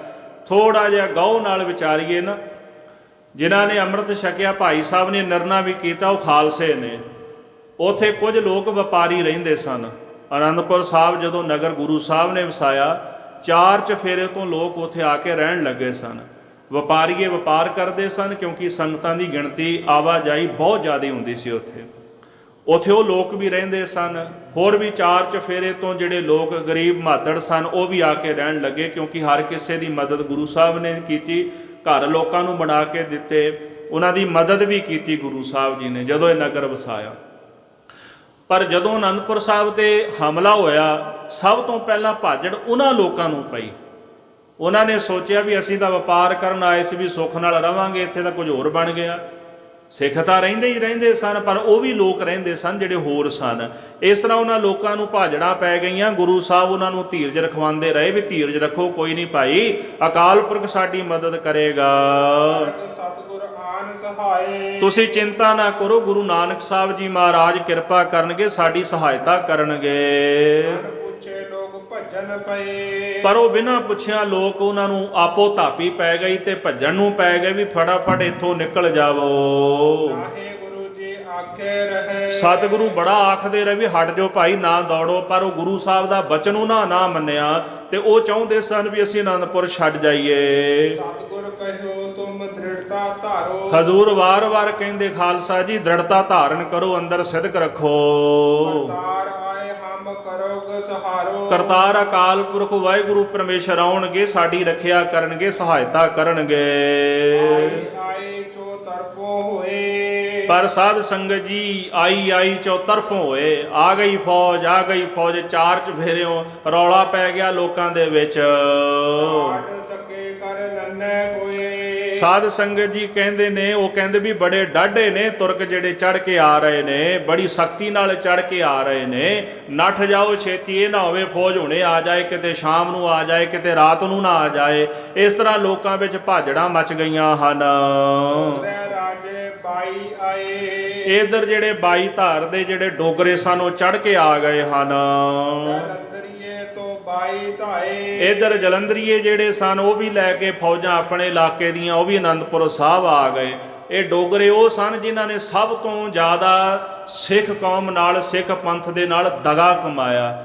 ਜਦੋਂ ਸਾਧ ਸੰਗਤ ਹਰੀ ਸਿੰਘ ਨਲੂਏ ਦੀ ਵੀ ਸ਼ਹਾਦਤ ਹੋਈ ਨਾ ਜਮਰੌਦ ਦੇ ਵਿੱਚ, ਖਰਾਂ ਦੈਬਰ ਜਦੋਂ ਪਠਾਨ ਚੜ੍ਹ ਕੇ ਆ ਗਏ, ਫੌਜਾਂ ਚੜ੍ਹ ਕੇ ਆ ਗਈਆਂ, ਤੇ ਭਾਈ ਸਾਹਿਬ ਨੇ ਚਿੱਠੀ ਲਿਖੀ ਹਰੀ ਸਿੰਘ ਨਲੂਏ ਨੇ ਵੀ ਸਾਨੂੰ ਫੌਜਾਂ ਭੇਜੋ, ਸਾਡੀ ਮਦਦ ਕਰੋ। ਇਹਨਾਂ ਨੇ ਚਿੱਠੀ ਨਹੀਂ ਸੀ ਜਾਣ ਦਿੱਤੀ। ਉਹਨਾਂ ਨੂੰ ਪਤਾ ਲੱਗ ਗਿਆ ਵੀ ਡੋਗਰਿਆਂ ਨੇ ਸ਼ੈਤਾਨੀ ਕੀਤੀ ਹੈ, ਤੇ ਫਿਰ ਆਪ ਹੀ ਮੈਦਾਨੇ ਜੰਗ ਵਿੱਚ ਜਾ ਕੇ ਜੂਝੇ। ਨਿਸ਼ਾਨ ਸਿੰਘ ਪੰਜ ਹੱਥਾ, ਜਾਇਬ ਸਿੰਘ, ਇਸੇ ਪ੍ਰਕਾਰ ਹਰੀ ਸਿੰਘ ਨਲੂਆ ਆਪ ਜੰਗ ਕਰਦੇ ਰਹੇ। ਇੱਕ ਵਾਰ ਤਾਂ ਪਠਾਨ ਭਜਾ ਦਿੱਤੇ ਉਹਨਾਂ ਨੇ ਉੱਥੋਂ, ਪਰ ਮੁੜ ਕੇ ਜਦੋਂ ਪਠਾਨ ਜਾ ਕੇ ਪਹਾੜਾਂ ਵਿੱਚ ਲੁਕ ਗਏ ਨਾ, ਤੇ ਸਿੰਘਾਂ ਨੇ ਪਿੱਛੋਂ ਹਮਲਾ ਕੀਤਾ, ਤੇ ਹਰੀ ਸਿੰਘ ਨਲੂਆ ਕਹਿੰਦਾ ਰਿਹਾ ਵੀ ਹਟ ਜਾਓ ਭਾਈ, ਉਹ ਚਲੇ ਗਏ ਨੇ, ਪਿੱਛੋਂ ਨਾ ਮਾਰੋ, ਕਿਤੇ ਇਹ ਨਾ ਹੋਵੇ ਵੀ ਉਹ ਮੁੜ ਕੇ, ਕਿਉਂਕਿ ਉਹ ਕਿਸੇ ਤਾਕ 'ਚ ਵੀ ਬੈਠੇ ਹੋ ਸਕਦੇ ਨੇ ਨਾ, ਯੁੱਧ ਨੀਤੀ ਆ, ਕੋਈ ਨੀਤੀ ਵਰਤਦੇ ਹੋਣਗੇ। ਐਸਾ ਹੀ ਹੋਇਆ। ਉਹਨਾਂ ਨੇ ਖਦਸ਼ਾ ਦੱਸਿਆ, ਖਦਸ਼ਾ ਦਰਸਾਇਆ, ਹੋਇਆ ਇੱਦਾਂ ਹੀ। ਗੋਲੀ ਚੱਲੀ ਤੇ ਭਾਈ ਨਿਸ਼ਾਨ ਸਿੰਘ ਪੰਜ ਹੱਥੇ ਨੂੰ ਗੋਲੀ ਲੱਗ ਗਈ। ਉਹਨੂੰ ਬਚਾਉਂਦਿਆਂ, ਉਹਨਾਂ ਦਾ ਖਿਆਲ ਰੱਖਦਿਆਂ ਹਰੀ ਸਿੰਘ ਨਲੂਆ ਮੈਦਾਨੇ ਜੰਗ ਵਿੱਚ ਜੂਝੇ। ਉਹਨਾਂ ਦੇ ਸਰੀਰ ਵਿੱਚ ਗੋਲੀਆਂ ਲੱਗੀਆਂ ਤੇ ਜਮਰੌਦ ਦੇ ਕਿਲ੍ਹੇ ਵਿੱਚ ਵਾਪਸ ਆਏ। ਉਹਨਾਂ ਸਰੀਰ ਤੇ ਆ ਗਿਆ ਜਮਰੌਦ ਦੇ ਕਿਲ੍ਹੇ ਵਿੱਚ, ਉੱਥੇ ਉਹਨਾਂ ਦਾ ਸੰਸਕਾਰ ਹੋਇਆ। ਉਹਨਾਂ ਨੇ ਬਚਨ ਕੀਤਾ ਵੀ ਕਿਸੇ ਦੱਸਣਾ ਨਹੀਂ ਵੀ ਹਰੀ ਸਿੰਘ ਨਲੂਆ ਸ਼ਹੀਦ ਹੋ ਗਿਆ, ਇਹੀ ਕਹਿਣਾ ਵੀ ਉਹ ਚੜ੍ਹਦੀ ਕਲਾ ਦੇ ਵਿੱਚ ਹੈ। ਤੇ ਸਾਧ ਸੰਗਤ ਜੀਓ, ਇਹ ਕੰਮ ਡੋਗਰਿਆਂ ਦਾ ਸੀਗਾ। ਡੋਗਰਿਆਂ ਨੇ ਮਹਾਰਾਜਾ ਰਣਜੀਤ ਸਿੰਘ ਦਾ ਸਾਰਾ ਪਰਿਵਾਰ ਮਰਵਾ ਦਿੱਤਾ। ਇਹਨਾਂ ਪੰਥ ਦੇ ਨਾਲ ਗਦਾਰੀ ਕੀਤੀ, ਸਿੰਘਾਂ ਦੇ ਨਾਲ ਗਦਾਰੀ ਕੀਤੀ। ਬਰੂਦ ਦੀ ਥਾਂ ਸਰੋਂ ਪਾ ਪਾ ਕੇ ਪੇਟੀਆਂ ਵਿੱਚ ਭੇਜਦੇ ਰਹੇ ਜਦੋਂ ਗੋਰਿਆਂ ਦੇ ਨਾਲ ਸਿੰਘਾਂ ਦਾ ਜੰਗ ਹੋਇਆ। ਗਦਾਰ ਸਨ। ਇਸ ਕਰਕੇ ਡੋਗਰੇ 22 ਧਾਰ ਦੇ ਪਹਾੜੀ ਰਾਜੀਏ, ਜਲੰਧਰੀਏ ਆਦਿਕ ਸਾਰੇ ਇਕੱਠੇ ਹੋ ਕੇ ਆ ਗਏ ਹਨ। ਦੋਹਰਾ ਸਰਹੰਦੀ ਓ ਮਲੇਰੀਅਨ ਲਿਓ ਰੋਪੜ ਦਰੋ ਰੁਕਾਏ। ਸਾਧ ਸੰਗਤ ਜੀ, ਜਿਹੜੇ ਸਰਹੰਦੀ ਸਨ ਤੇ ਦੂਜੇ ਮਲੇਰੀਅਨ ਭਾਵ ਜਿਹੜੇ ਮਲੇਰਕੋਟਲੇ ਦੇ ਸਨ, ਜਿਹੜਾ ਰੋਪੜ ਦਾ ਦਰ ਸੀ, ਰੋਪੜ ਦਾ ਦਰਵਾਜ਼ਾ ਜਾਂ ਜਿਹੜਾ ਰੋਪੜ ਵੱਲੋਂ ਰਾਹ ਆਉਂਦਾ ਸੀਗਾ, ਇਹਨਾਂ ਫੌਜਾਂ ਨੇ ਰੋਪੜ ਦਾ ਜਿਹੜਾ ਰਾਹ ਰੋਕ ਲਿਆ ਹੈ। ਦੁਆਬੇ ਰੋਕੇ ਲਾਹੌਰੀਅਨ ਪਰਬਤੀਅਨ ਪਰਬਤ ਥਾਏ। ਜਿਹੜੀਆਂ ਫੌਜਾਂ ਲਾਹੌਰ ਤੋਂ ਆਈਆਂ, ਲਾਹੌਰ ਦਾ ਸੂਬਾ ਲੈ ਕੇ ਆਇਆ, ਇਹਨਾਂ ਨੇ ਆ ਕਰਕੇ ਦੁਆਬੇ ਦਾ ਇਲਾਕਾ ਰੋਕ ਲਿਆ ਵੀ ਗੁਰੂ ਸਾਹਿਬ ਇਧਰੋਂ ਕਿਸੇ ਪਾਸੇ ਨਾ ਨਿਕਲ ਸਕਣ। ਤੇ ਪਰਬਤੀਆਂ ਪਰਬਤ ਥਾਏ, ਤੇ ਜਿਹੜੇ ਪਹਾੜੀਏ ਰਾਜੇ ਸਨ ਇਹਨਾਂ ਨੇ ਪਰਬਤ ਦਾ ਇਲਾਕਾ ਰੋਕ ਲਿਆ ਵੀ ਗੁਰੂ ਸਾਹਿਬ ਇਧਰੋਂ ਨਾ ਜਾ ਸਕਣ। ਚਾਰ ਔਰ ਉਨ ਘੇਰਾ ਲਾਇਓ। ਇਸ ਤਰੀਕੇ ਨਾਲ ਚਾਰ ਚਫੇਰੇ ਤੋਂ ਉਹਨਾਂ ਨੇ ਘੇਰਾ ਘੱਤ ਲਿਆ ਹੈ। ਅਨ ਘਾਸ ਕਛ ਬੜ ਨਾ ਪਾਇਓ। ਆਨੰਦਪੁਰ ਸਾਹਿਬ ਦੇ ਅੰਦਰ ਘੋੜਿਆਂ ਲਈ ਘਾਹ ਨਹੀਂ ਜਾਂਦਾ ਤੇ ਸਿੰਘਾਂ ਦੇ ਛਕਣ ਵਾਸਤੇ ਅਨ ਆਦਿਕੋ ਦੀ ਕਮੀ ਹੋ ਗਈ ਹੈ। ਲੋਕਨ ਕੋ ਬੋ ਔਖੀ ਭਈ। ਇਤਿਹਾਸਕਾਰ ਲਿਖਦੇ ਕਈ ਮਹੀਨੇ ਘੇਰਾ ਪਿਆ ਰਿਹਾ ਆਨੰਦਪੁਰ ਸਾਹਿਬ ਨੂੰ। ਅੰਦਰ ਜਲ ਵੀ ਜਾਂਦਾ ਸੀਗਾ, ਉਹਨਾਂ ਨੇ ਉਹ ਵੀ ਬੰਦ ਕਰਨ ਦੀ ਕੋਸ਼ਿਸ਼ ਕੀਤੀ ਵੀ ਜਲ ਵੀ ਅੰਦਰ ਨਾ ਜਾਏ। ਉੱਥੇ ਇਸੇ ਤਰ੍ਹਾਂ ਜੰਗ ਹੁੰਦਾ ਰਿਹਾ, ਕਦੇ ਸਿੰਘ ਪਹਾੜੀਆਂ ਤੇ ਹਮਲਾ ਕਰਨਾ ਤੇ ਉਹਨਾਂ ਦੇ ਪਦਾਰਥ ਖੋਹ ਲੈਣੇ, ਕਦੇ ਉਹਨਾਂ ਨੇ ਕਰਨਾ ਤੇ ਸਿੰਘਾਂ ਕੋਲੋਂ ਖੋਹ ਕੇ ਲੈ ਜਾਣਾ। ਕਈ ਮਹੀਨੇ ਹੀ ਵਰਤਾਰਾ ਵਰਤਦਾ ਰਿਹਾ। ਦੇਖੋ, ਜਦੋਂ ਵੀ ਕੋਈ ਮੁਹਿੰਮ, ਕੋਈ ਜੰਗ ਹੁੰਦੀ ਹੈ ਤੇ ਜਿਨ੍ਹਾਂ ਦੀਆਂ ਫੌਜਾਂ ਹੁੰਦੀਆਂ, ਖਰਚਾ ਉਹਨਾਂ ਦਾ ਹੀ ਹੁੰਦਾ ਹੈ। ਉੱਥੇ ਹੁਣ ਕਈ ਮਹੀਨਿਆਂ ਤੋਂ ਫੌਜੀ ਬੈਠੇ ਹੋਏ ਸਨ, ਸਿਪਾਹੀ ਬੈਠੇ ਸਨ, ਭੁੱਖੇ ਭਾਣੇ ਮਰਨ ਲੱਗੇ, ਬਿਮਾਰੀਆਂ ਫੈਲਣ ਲੱਗੀਆਂ। ਬਾਦਸ਼ਾਹ ਦੇ ਵੀ ਹੱਥ ਖੜੇ ਹੋ ਗਏ। ਆਨੰਦਪੁਰ ਸਾਹਿਬ ਦਾ ਕਿਲ੍ਹਾ ਉਹਨਾਂ ਕੋਲੋਂ ਫਤਿਹ ਨਹੀਂ ਹੋਇਆ ਤੇ ਗੁਰੂ ਸਾਹਿਬ ਜੀ ਅੰਦਰ ਸਨ ਤੇ ਸਤਿਗੁਰੂ ਮਹਾਰਾਜ ਦੇ ਨਾਲ ਕੁਝ ਕੁ ਜਿਹੜੇ ਸਿੱਖ ਸਨ, ਜਿਨ੍ਹਾਂ ਦਾ ਜ਼ਿਕਰ ਦਾਸ ਪਹਿਲਾਂ ਕਰਦਾ ਹੈ, ਸਾਧ ਸੰਗਤ ਤੋਂ ਔਖੇ ਹੋ ਗਏ ਉਹਨਾਂ ਵਾਸਤੇ, ਕਿਉਂਕਿ ਲੰਗਰ ਪਾਣੀ ਮਿਲਣਾ ਉਹਨਾਂ ਨੂੰ ਬੰਦ ਹੋ ਗਿਆ ਤੇ ਲੰਗਰ ਪਾਣੀ ਸਵਾਇਆ ਮਿਲਦਾ ਸੀ। ਇਸ ਕਰਕੇ ਸਾਰਿਆਂ ਲਈ ਬੜੀ ਔਖੀ ਹੋ ਗਈ ਹੈ। ਤੇ ਲੋਕਾਂ ਨੇ ਫਿਰ ਉੱਥੋਂ ਨੱਠਣ ਦੀ ਵਿਉਂਤਬੰਦੀ ਬਣਾਈ ਹੈ। ਮਹਾਰਾਜ ਸੱਚੇ ਪਾਤਸ਼ਾਹ ਨੇ ਇਸ ਤਰ੍ਹਾਂ ਭਾਈ ਫਿਰ ਲੋਕਾਂ ਨੂੰ ਆਖਿਆ ਹੈ, ਯਾਦ ਰੱਖਿਓ, ਜੇ ਨੱਠ ਕੇ ਗਏ ਤੁਹਾਡੇ ਚੋਂ ਕੋਈ ਜਿਉਂਦਾ ਨਹੀਂ ਬਚੇਗਾ। ਚਿੰਤਾ ਕਰਨ ਦੀ ਲੋੜ ਨਹੀਂ ਭਾਈ, ਭਗਵੰਤ ਕੋਈ ਨਾ ਕੋਈ ਆਪੇ ਵਿਧੀ ਬਣਾ ਦੇਗਾ। ਜਿਵੇਂ ਕਹਿੰਦੇ ਜਲਦੀ ਅਗਨ ਵਿੱਚ ਰੱਬ ਵਰਖਾ ਵਰਖਾ ਦਿੰਦਾ, ਮੀਂਹ ਪਾ ਦਿੰਦਾ, ਇੱਥੇ ਵੀ ਪਰਮੇਸ਼ਰ ਨੇ ਮਾਇਆ, ਆਪਣੀ ਦਇਆ ਮਾਇਆ ਦਾ ਮੀਂਹ ਪਾ ਦੇਣਾ ਹੈ। ਹਜੂਰ ਕਹਿੰਦੇ ਸਾਡੇ ਨਾਲ 4000 ਸਿੰਘਾਂ ਦੀ ਗਿਣਤੀ ਹੈ ਤੇ ਤੁਸੀਂ ਚਿੰਤਾ ਨਾ ਕਰੋ, ਸਾਡੇ ਉੱਪਰ 4 ਲੱਖ ਦੀ ਫੌਜ ਵੀ ਚੜ੍ਹ ਕੇ ਆ ਜਾਏ ਨਾ ਤੇ ਭਾਰੂ ਨਹੀਂ ਪੈ ਸਕਦੀ। ਸਾਡੇ ਕੋਲ 4000 ਸਿੰਘ ਨੇ ਤੇ 4 ਲੱਖ ਵੀ ਭਾਰੂ ਨਹੀਂ ਪੈ ਸਕਦੇ। ਇੱਥੇ ਆਨੰਦਪੁਰ ਸਾਹਿਬ ਜੰਗ ਹੋਇਆ ਨਾ, ਜਦੋਂ ਰਾਜਾ ਕੇਸਰੀ ਚੰਦ ਤੇ ਭੀਮ ਚੰਦ ਇਹ ਸਾਰੇ 22 ਧਾਰ ਦੇ ਪਹਾੜੀਏ ਚੜ੍ਹ ਕੇ ਆਏ ਤੇ ਉਹਨਾਂ ਨੇ ਮਸਤ ਹਾਥੀ ਚੜਾਇਆ ਸ਼ਰਾਬ ਪਿਆ ਕੇ ਤੇ ਬਾਬਾ ਬਚਿੱਤਰ ਸਿੰਘ ਜੀ ਲੜੇ। ਦੁਨੀ ਚੰਦ ਦਾ ਕਿੱਸਾ ਦਾਸ ਨੇ ਕੱਲ ਸੁਣਾਇਆ ਸੀਗਾ। ਉਹਨਾਂ ਨੇ ਇਹ ਹਾਥੀ ਤਾਂ ਲਿਆਂਦਾ ਸੀ ਵੀ ਆਨੰਦਪੁਰ ਸਾਹਿਬ ਦੇ ਕਿਲ੍ਹੇ ਦਾ ਦਰਵਾਜ਼ਾ ਭੰਨ ਦਈਏ ਤੇ ਅੰਦਰ ਵੜ ਜਾਈਏ। ਤੇ ਸਤਿਗੁਰੂ ਮਹਾਰਾਜ ਨੂੰ ਜਦੋਂ ਪਤਾ ਲੱਗਿਆ ਵੀ ਉਹ ਮਸਤ ਹਾਥੀ ਲੈ ਕੇ ਆਏ ਨੇ, ਕਹਿੰਦੇ ਤਵੇ ਬੰਨੇ ਹੋਏ ਸਨ, ਸ਼ਰਾਬ ਪਿਆਈ ਸੀ, ਹਾਥੀ ਨੂੰ ਮਸਤ ਕੀਤਾ ਹੋਇਆ ਸੀਗਾ।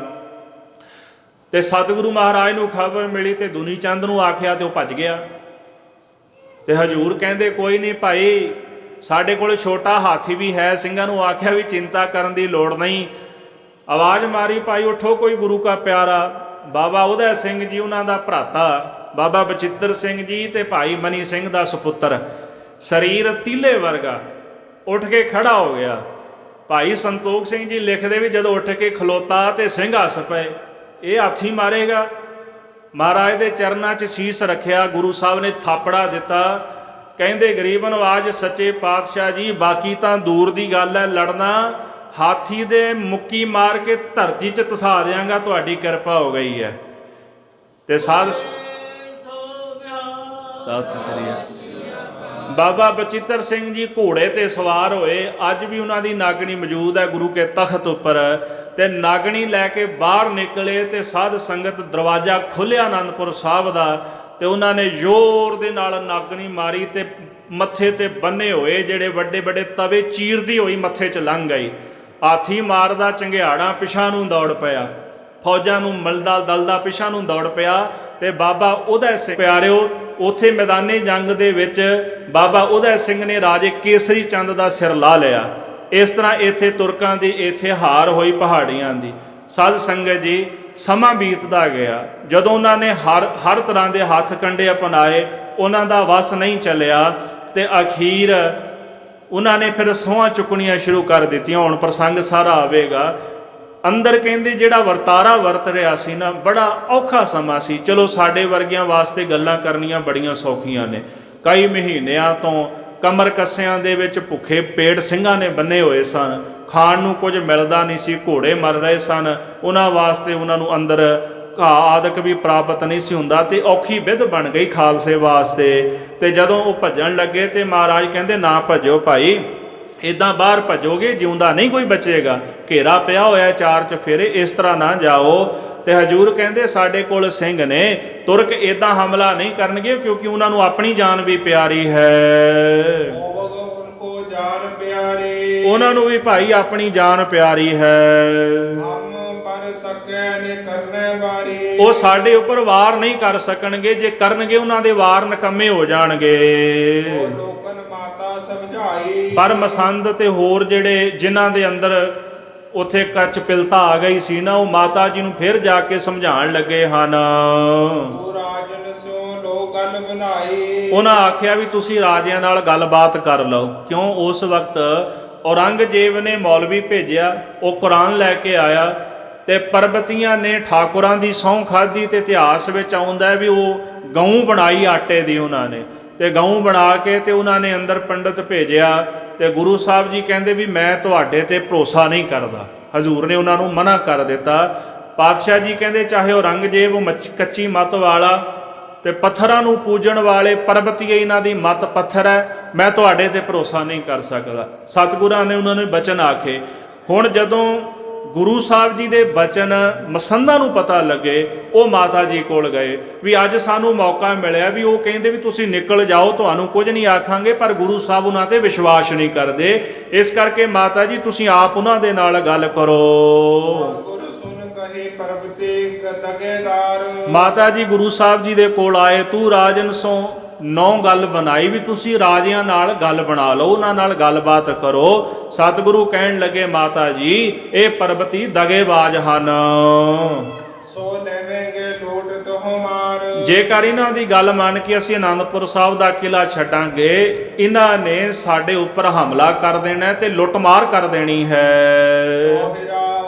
ਇਹ ਦਗੇਦਾਰ ਹੈ ਆਦ ਕੇ ਇਨ ਪਰ ਮਤ ਪਤਿਆਏ। ਹੁਣ ਗੁਰੂ ਸਾਹਿਬ ਜੀ ਨੂੰ ਤਾਂ ਪਤਾ ਸੀ, ਕਿਉਂਕਿ ਪਹਿਲਾਂ ਵੀ ਇਹਨਾਂ ਦੀ ਮਦਦ ਮਹਾਰਾਜ ਨੇ ਕੀਤੀ, ਉਦੋਂ ਵੀ ਇਹਨਾਂ ਨੇ ਦਗਾ ਕੀਤਾ। ਸਤਿਗੁਰੂ ਕਹਿੰਦੇ ਦਗੇਬਾਜ਼ ਹਨ, ਇਸ ਕਰਕੇ ਇਹਨਾਂ ਦੇ ਉੱਪਰ ਤੁਸੀਂ ਆਪਣਾ ਮਨ ਇੰਨਾ ਜ਼ਿਆਦਾ ਇਹਨਾਂ ਤੇ ਭਰੋਸਾ ਨਾ ਕਰੋ, ਆਪਣੀ ਮੱਤ ਇਹਨਾਂ ਤੇ ਨਾ ਪਤਿਆਓ।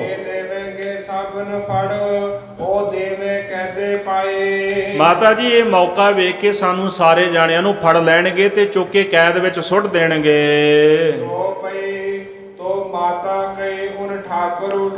ਮਾਤਾ ਜੀ ਕਹਿਣ ਲੱਗੇ ਸਤਿਗੁਰੂ ਜੀਓ, ਉਹ ਤਾਂ ਆਪਣੇ ਠਾਕੁਰ ਲੈ ਕੇ ਆਏ ਨੇ, ਆਪਣਾ ਇਸ਼ਟ ਇੱਥੇ ਸਾਡੇ ਕੋਲ ਲੈ ਕੇ ਆਏ ਹਨ, ਉਹ ਸਾਡੇ ਨਾਲ ਦਗਾ ਨਹੀਂ ਕਮਾ ਸਕਦੇ। ਕਿਉਂ? ਆਪਣੇ ਧਰਮ ਦੀ ਸਹੁੰ ਖਾ ਰਹੇ ਨੇ, ਤੇ ਦਗਾ ਕਿਵੇਂ ਕਮਾ ਲੈਣਗੇ? ਸਤਿਗੁਰੂ ਜੀ ਕਹਿਣ ਲੱਗੇ ਮਾਤਾ ਜੀ ਫਿਰ ਇਦਾਂ ਕਰਦੇ ਆ ਵੀ ਆਪਾਂ ਉਹਨਾਂ ਨੂੰ ਪਤਿਆ ਕੇ ਵੇਖ ਲੈਨੇ ਆ, ਪਰਖ ਕਰ ਲੈਨੇ ਹਾਂ, ਮਾੜੀ ਮੋਟੀ ਕੋਈ ਚੀਜ਼ ਰੱਖ ਕੇ ਵੇਖ ਲੈਨੇ ਆ, ਹੁਣੇ ਪਤਾ ਲੱਗ ਜਾਏਗਾ ਵੀ ਕਿੱਡੇ ਕਿ ਵੱਡੇ ਧਰਮੀ ਨੇ, ਇਹਨਾਂ ਦਾ ਸਿਦਕ ਕਿੱਥੇ ਕੁ ਖਲੋਤਾ ਹੋਇਆ ਹੈ। ਸਤਿਗੁਰਾਂ ਨੇ ਹੁਕਮ ਭੇਜ ਦਿੱਤਾ, ਉਹਨਾਂ ਨੂੰ ਆਖਿਆ ਵੀ ਗੱਡੇ ਭੇਜ ਦਿਓ, ਕੰਨੀ ਪਾ ਦਿੱਤਾ ਵੀ ਸਾਡਾ ਖਜ਼ਾਨਾ ਸਾਡੇ ਤੋਂ ਪਹਿਲਾਂ ਜਾਏਗਾ, ਵੀ ਗੱਡੇ ਭੇਜ ਦਿਓ। ਤੇ ਉਹਨਾਂ ਦੇ ਜਿਹੜੇ ਅੱਗੇ ਬਲਦ ਆਦਿਕ ਲੱਗੇ ਹੋਣਗੇ ਨਾ, ਉਹਨਾਂ ਦੀਆਂ ਸਿੰਗਾਂ ਤੇ ਮਸ਼ਾਲਾਂ ਬੰਨ੍ਹ ਦਿਓ। ਤੇ ਉਹਨਾਂ ਨੇ ਗੱਡੇ ਭੇਜ ਦਿੱਤੇ ਵੀ ਚਲੋ ਇਹਨਾਂ ਨੇ ਨਿਕਲਣਾ ਹੈ, ਬੜਾ ਮਾਲ ਸਬਾਬ ਇਹਨਾਂ ਦੇ ਕੋਲ ਹੈ। ਉਹਨਾਂ ਨੇ ਗੱਡੇ ਭੇਜੇ ਤੇ ਗੁਰੂ ਸਾਹਿਬ ਜੀ ਨੇ ਟੁੱਟੀਆਂ ਫੁੱਟੀਆਂ ਜਿੰਨੀਆਂ ਚੀਜ਼ਾਂ ਸਨ ਉਹ ਸਾਰੀਆਂ ਗੱਡਿਆਂ ਤੇ ਲਦਾ ਦਿੱਤੀਆਂ ਹਨ। ਭਾਈ ਤਿਆਰ ਦੇਖਣ ਕੋ ਮੀਜਾ। ਸਤਿਗੁਰੂ ਮਹਾਰਾਜ ਜੀ ਵੇਖਣਾ ਚਾਹੁੰਦੇ ਨੇ ਉਹਨਾਂ ਦੀ ਮਨ ਦੀ ਨੀਅਤ, ਉਹਨਾਂ ਦੀ ਅੰਦਰ ਦੀ ਨੀਅਤ ਕੀ ਹੈ ਪਰਖਣਾ ਚਾਹੁੰਦੇ ਹਨ। ਬਰਾਤਰੀ ਲੱਦ ਚਲਾਈ। ਸਤਿਗੁਰੂ ਮਹਾਰਾਜ ਜੀ ਨੇ ਕਹਿੰਦੇ ਉੱਥੇ ਬਹੁਤ ਸਾਰਾ ਬੋਝ ਜਿਹਦੇ ਵਿੱਚ ਹੱਡੀਆਂ ਸਨ, ਟੁੱਟੀਆਂ ਜੁੱਤੀਆਂ ਸਨ, ਕੂੜਾ ਕਬਾੜ ਜੋ ਕੁਝ ਵੀ ਟੁੱਟੇ ਸ਼ਸਤਰ ਸਭ ਕੁਝ ਇਕੱਠਾ ਕਰਕੇ ਤੇ ਗੱਡਿਆਂ ਦੇ ਉੱਤੇ ਲੱਦ ਦਿੱਤਾ ਹੈ। ਪੋਟਲੀਆਂ ਬੰਨੀਆਂ ਛੋਟੀਆਂ ਛੋਟੀਆਂ ਤੇ ਉੱਪਰ ਪਾ ਦਿੱਤੇ ਰੇਸ਼ਮੀ ਦੁਸ਼ਾਲੇ ਤੇ ਉਹਨਾਂ ਦੇ ਕੰਨ ਦੇ ਵਿੱਚ ਖਬਰ ਪਾਰ ਦਿੱਤੀ ਵੀ ਗੁਰੂ ਕਾ ਦਰਬ ਜਾ ਰਿਹਾ ਹੈ, ਗੁਰੂ ਕਾ ਖਜ਼ਾਨਾ ਜਾ ਰਿਹਾ ਹੈ। ਸਤਿਗੁਰ ਜੀ ਮਾਤਾ ਜੀ ਨੂੰ ਤੇ ਸਿੰਘਾਂ ਨੂੰ ਲੈ ਕੇ ਨਾ ਆਨੰਦਪੁਰ ਸਾਹਿਬ ਦੇ ਕਿਲੇ ਤੇ ਖਲੋ ਗਏ ਜਾ ਕੇ ਤੇ ਮਾਤਾ ਜੀ ਨੂੰ ਕਹਿੰਦੇ ਵੀ ਆਹ ਵੇਖੋ ਸਿਦਕ ਇਹਨਾਂ ਦਾ, ਜਿਨ੍ਹਾਂ ਨੂੰ ਕਹਿੰਦੇ ਹੋ ਵੀ ਕੁਰਾਨਾਂ ਦੀ ਕਸਮ ਖਾ ਲਈ ਤੇ ਇਹਨਾਂ ਨੇ ਠਾਕੁਰਾਂ ਦੀ ਸਹੁੰ ਖਾ ਲਈ, ਵੇਖ ਲਓ ਇਹਨਾਂ ਦਾ ਕਿੰਨਾ ਕੁ ਧਰਮ ਉੱਪਰ ਵਿਸ਼ਵਾਸ ਹੈ। ਇਹ ਬਾਤ ਰਾਜਨ ਕੰਨ ਪਈ, ਇਧਰ ਰਾਜਿਆਂ ਦੇ ਕੰਨਾਂ ਦੇ ਵਿੱਚ ਇਹ ਗੱਲ ਪੈ ਗਈ ਹੈ। ਸਭ ਹੂੰ ਲੁੱਟ ਲਈ। ਉਹਨਾਂ ਨੇ ਆਖਿਆ ਭਾਈ ਹੱਲਾ ਕਰੋ, ਗੁਰੂ ਗੋਬਿੰਦ ਸਿੰਘ ਸਾਹਿਬ ਦਾ ਖਜ਼ਾਨਾ ਜਾ ਰਿਹਾ ਕਰੋੜਾਂ ਦੀ ਮਾਇਆ ਵਿੱਚ, ਤੇ ਉਹਨਾਂ ਨੇ ਹੱਲਾ ਕੀਤਾ ਤੇ ਹਮਲਾ ਕਰ ਦਿੱਤਾ ਹੈ। ਭਾਈ ਸੰਤੋਖ ਸਿੰਘ ਜੀ ਨੇ ਬੜੇ ਵਿਸਥਾਰ ਨਾਲ ਲਿਖੀ ਚੀਜ਼, ਆਪਸ 'ਚ ਲੜ ਪਏ ਤੁਰਕ ਰਾਤ, ਪੋਟਲੀਆਂ ਖੋਹਣ ਇੱਕ ਦੂਜੇ ਕੋਲੋਂ, ਇੱਕ ਦੂਜੇ ਦੇ ਤਲਵਾਰਾਂ ਮਾਰ ਕੇ ਸਿਰ ਲਾ ਦਿੱਤੇ। ਕਹਿੰਦੇ ਜਿੱਥੇ ਜਾ ਕੇ ਉਹ ਪੂਜਾ ਕਰਦੇ ਸਨ, ਠਾਕੁਰ ਰੱਖੇ ਸਨ, ਉੱਥੇ ਲੁਕੋਈਆਂ ਪੋਟਲੀਆਂ ਜਾ ਕੇ ਵੀ ਕਿਤੇ ਦੂਜਾ ਨਾ ਵੇਖ ਲਏ। ਤੇ ਸਾਧ ਸੰਗਤ ਜਿੱਥੇ ਨਮਾਜ਼ ਪੜ੍ਹਦੇ ਸਨ ਉੱਥੇ ਜਾ ਜਾ ਕੇ ਉਹ ਚੀਜ਼ਾਂ ਲੁਕਾਉਂਦੇ ਰਹੇ। ਘੋੜਿਆਂ ਦੀ ਲਿੱਦ, ਟੁੱਟੇ ਸ਼ਸਤਰ, ਟੁੱਟੀਆਂ ਜੁੱਤੀਆਂ ਉਹਨਾਂ ਦੇ ਵਿੱਚ। ਤੇ ਜਦੋਂ ਸਾਧ ਸੰਗਤ ਜੀ ਲੁੱਟ ਲਿਆ ਖਜ਼ਾਨਾ ਸਾਰਾ, ਬੜੇ ਖੁਸ਼ ਹੋਏ, ਕਰੋੜਾਂ ਦਾ ਖਜ਼ਾਨਾ ਆਪਾਂ ਲੁੱਟ ਲਿਆ। ਤੇ ਗੁਰੂ ਗੋਬਿੰਦ ਸਿੰਘ ਸਾਹਿਬ ਸੱਚੇ ਪਾਤਸ਼ਾਹ ਮਹਾਰਾਜ ਨੇ ਇਹੋ ਜਿਹਾ ਛਲ ਕਰਕੇ ਨਾ ਉਹਨਾਂ ਛਲੀਆਂ ਨੂੰ ਵੀ ਕਹਿੰਦੇ ਵਿਖਾ ਦਿੱਤਾ ਵੀ ਤੁਹਾਡਾ ਅਸਲ 'ਚ ਚਿਹਰਾ ਕੀ ਹੈ, ਤੁਹਾਡੀ ਨੀਅਤ ਕਿਹੋ ਜਿਹੀ ਹੈ। ਸਤਿਗੁਰ ਜੀ ਮਾਤਾ ਜੀ ਨੂੰ ਕਹਿਣ ਲੱਗੇ, ਮਾਤਾ ਜੀ ਇਹਨਾਂ ਛਤਰੀਆਂ ਨੇ ਜੁੱਤੀਆਂ ਪਿੱਛੇ ਧਰਮ ਗਵਾ ਲਿਆ ਅੱਜ ਆਪਣਾ, ਇਹਨਾਂ ਨੇ ਕੂੜੇ ਕਰਕਟ ਪਿੱਛੇ ਆਪਣਾ ਧਰਮ ਗਵਾ ਲਿਆ ਹੈ, ਜਿਹੜੇ ਠਾਕੁਰਾਂ ਦੀ ਸਹੁੰ ਚੁੱਕਦੇ ਹਨ। ਗੁਰੂ ਸਾਹਿਬ ਜੀ ਕਹਿੰਦੇ ਜੁੱਲੀ ਟੁੱਟੀਆਂ ਜੁੱਤੀਆਂ ਤੇ ਇਹਨਾਂ ਨੇ ਅੱਜ ਹੱਥ ਪਾਇਆ ਹੈ। ਸਤਿਗੁਰ ਜੀ ਕਹਿੰਦੇ ਵੇਖੋ ਸ਼ਰਮਿੰਦੇ ਵੀ ਹੋਏ ਨੇ ਕਿਉਂਕਿ ਹੱਥ ਕੁਝ ਨਹੀਂ ਆਇਆ। ਹਜ਼ੂਰ ਜੀ ਕਹਿੰਦੇ ਕਿੱਡੇ ਕੁ ਵੱਡੇ ਯੋਧੇ ਨੇ ਜਿਹੜੇ ਲੋਕ ਕਸਮਾਂ ਖਾ ਕੇ ਟੁੱਟੀਆਂ ਜੁੱਤੀਆਂ ਨਹੀਂ ਛੱਡਦੇ, ਤੇ ਤੁਸੀਂ ਨਿਕਲੋਗੇ ਤੁਹਾਨੂੰ ਛੱਡ ਦੇਣਗੇ। ਜਿਨ੍ਹਾਂ ਨੇ ਤੁਹਾਡਾ ਖਜ਼ਾਨਾ ਨਹੀਂ ਛੱਡਿਆ, ਕਿਉਂਕਿ ਭੁਲੇਖਾ ਹੀ ਸੀ ਨਾ ਖਜ਼ਾਨੇ ਦਾ, ਉਹ ਤੁਹਾਨੂੰ ਛੱਡ ਦੇਣਗੇ। ਸੋ ਇਸ ਕਰਕੇ ਸਾਰੇ ਤੁਰਕ ਤੇ ਪਰਬਤੀਏ ਬੜੇ ਸ਼ਰਮਿੰਦੇ ਹੋਏ ਹਨ। ਜਿਹੜੇ ਖਾਲਸੇ ਸਨ ਉਹਨਾਂ ਦਾ ਤਾਂ ਭਰੋਸਾ ਮਹਾਰਾਜ ਤੇ ਸੀ। ਸਤਿਗੁਰੂ ਸਾਡਾ ਇੱਕ ਨਹੀਂ 100 ਸੀਸ ਭੇਟ ਹੈ ਤੁਹਾਡੇ ਤੇ, ਜਿੱਥੇ ਮਰਜ਼ੀ ਰੱਖ ਲਓ। ਕਿਉਂ ਜਿਸ ਦਿਨ ਤੁਹਾਡੇ ਪਾਸ ਆਏ ਸੀ ਸਤਿਗੁਰੂ ਆਗਿਆ ਸੀਸ ਭੇਟ ਦਿਓ, ਜੇ ਸਤਿਗੁਰੂ ਸੱਚ ਹੈ ਭਾਵ ਇਹ ਤੁਹਾਡਾ ਹੈ। ਭਾਵੇਂ ਇੱਥੇ ਜੰਗ ਕਰਾ ਲਓ ਤੇ ਭਾਵੇਂ ਬਾਹਰ ਜਾ ਕੇ ਕਰਾ ਲਓ, ਸਾਨੂੰ ਕੋਈ ਫਰਕ ਨਹੀਂ ਪੈਂਦਾ। ਅਸੀਂ ਤੁਹਾਨੂੰ ਜੀਵਨ ਸਮਰਪਿਤ ਕੀਤਾ ਤੇ ਤੁਹਾਡੇ ਲਈ ਸ਼ਹੀਦ ਹੋਣਾ। ਪਰ ਜਿਹੜੇ ਕੁਝ ਸਾਡੇ ਵਰਗੇ ਕੱਚੇ ਪਿੱਲੇ ਸਨ, ਉਹ ਮਾਤਾ ਜੀ ਨੂੰ ਫੇਰ ਕਹਿਣ ਲੱਗੇ, ਨਹੀਂ ਮਾਤਾ ਜੀ ਵੀ ਤੁਸੀਂ ਗੱਲ ਕਰੋ ਗੁਰੂ ਸਾਹਿਬ ਦੇ ਨਾਲ। ਸਤਿਗੁਰੂ ਸਮਝਾਉਂਦੇ ਰਹੇ ਪਰ ਮਾਤਾ ਗੁਜਰੀ ਜੀ ਨੇ ਗੁਰੂ ਸਾਹਿਬ ਦੀ ਗੱਲ ਨਹੀਂ ਮੰਨੀ। ਉਹਦਾ ਨਾ ਇੱਕ ਬਹੁਤ ਵੱਡਾ ਕਾਰਨ ਸੀਗਾ, ਇਹ ਨਹੀਂ ਕਿ ਮਾਤਾ ਗੁਜਰੀ ਜੀ ਦਾ ਸਿਦਕ ਇੰਨਾ ਕਮਜ਼ੋਰ ਸੀ। ਕਦੇ ਤੁਸੀਂ ਧਿਆਨ ਨਾਲ ਵੇਖੋ, ਮਾਤਾ ਗੁਜਰੀ ਜੀ ਦਾ ਬਹੁਤ ਵੱਡਾ ਪਰਿਵਾਰ, ਪੋਤਰੇ ਸ਼ਹੀਦ, ਪੁੱਤਰ ਸ਼ਹੀਦ, ਪਤੀ ਵੀ ਸ਼ਹੀਦ, ਤੇ ਸਹੁਰਾ ਗੁਰੂ ਹਰਗੋਬਿੰਦ ਸਾਹਿਬ ਏਡੇ ਮਹਾਨ ਯੋਧੇ ਸਨ। ਇਹੋ ਜਿਹਾ ਪਰਿਵਾਰ ਸੀ ਉਹਨਾਂ ਦਾ, ਮਾੜੀ ਮੋਟੀ ਗੱਲ ਨਹੀਂ ਸੀ। ਮਾਤਾ ਗੁਜਰੀ ਜੀ ਨੇ ਬਹੁਤ ਕੁਝ ਝੱਲਿਆ ਆਪਣੇ ਜੀਵਨ ਵਿੱਚ, ਪਰ ਮਸਲਾ ਇਹ ਸੀ ਵੀ ਅੰਦਰ 4 ਸਾਹਿਬਜ਼ਾਦੇ ਸਨ, ਗੁਰੂ ਸਾਹਿਬ ਜੀ ਦਾ ਪਰਿਵਾਰ ਸੀਗਾ, ਮਾਤਾਵਾਂ ਸਨ। ਉਹਨਾਂ ਕਰਕੇ ਮਾਤਾ ਜੀ ਬਹੁਤ ਜ਼ਿਆਦਾ ਚਿੰਤਤ ਸਨ। ਉਹ ਤਾਂ ਵਾਰ-ਵਾਰ ਗੁਰੂ ਸਾਹਿਬ ਨੂੰ ਕਹਿੰਦੇ ਸਨ ਵੀ ਕੋਈ ਉਪਾਅ ਕੱਢੋ। ਅਖੀਰ ਮਾਤਾ ਜੀ ਨੂੰ ਗੁੱਸਾ ਲੱਗਿਆ ਜਦੋਂ ਗੁਰੂ ਸਾਹਿਬ ਨੇ ਗੱਲ ਨਹੀਂ ਮੰਨੀ, ਕਿਉਂਕਿ ਮਾਂ ਸੀ ਨਾ ਸੁਭਾਅ ਕਰਕੇ।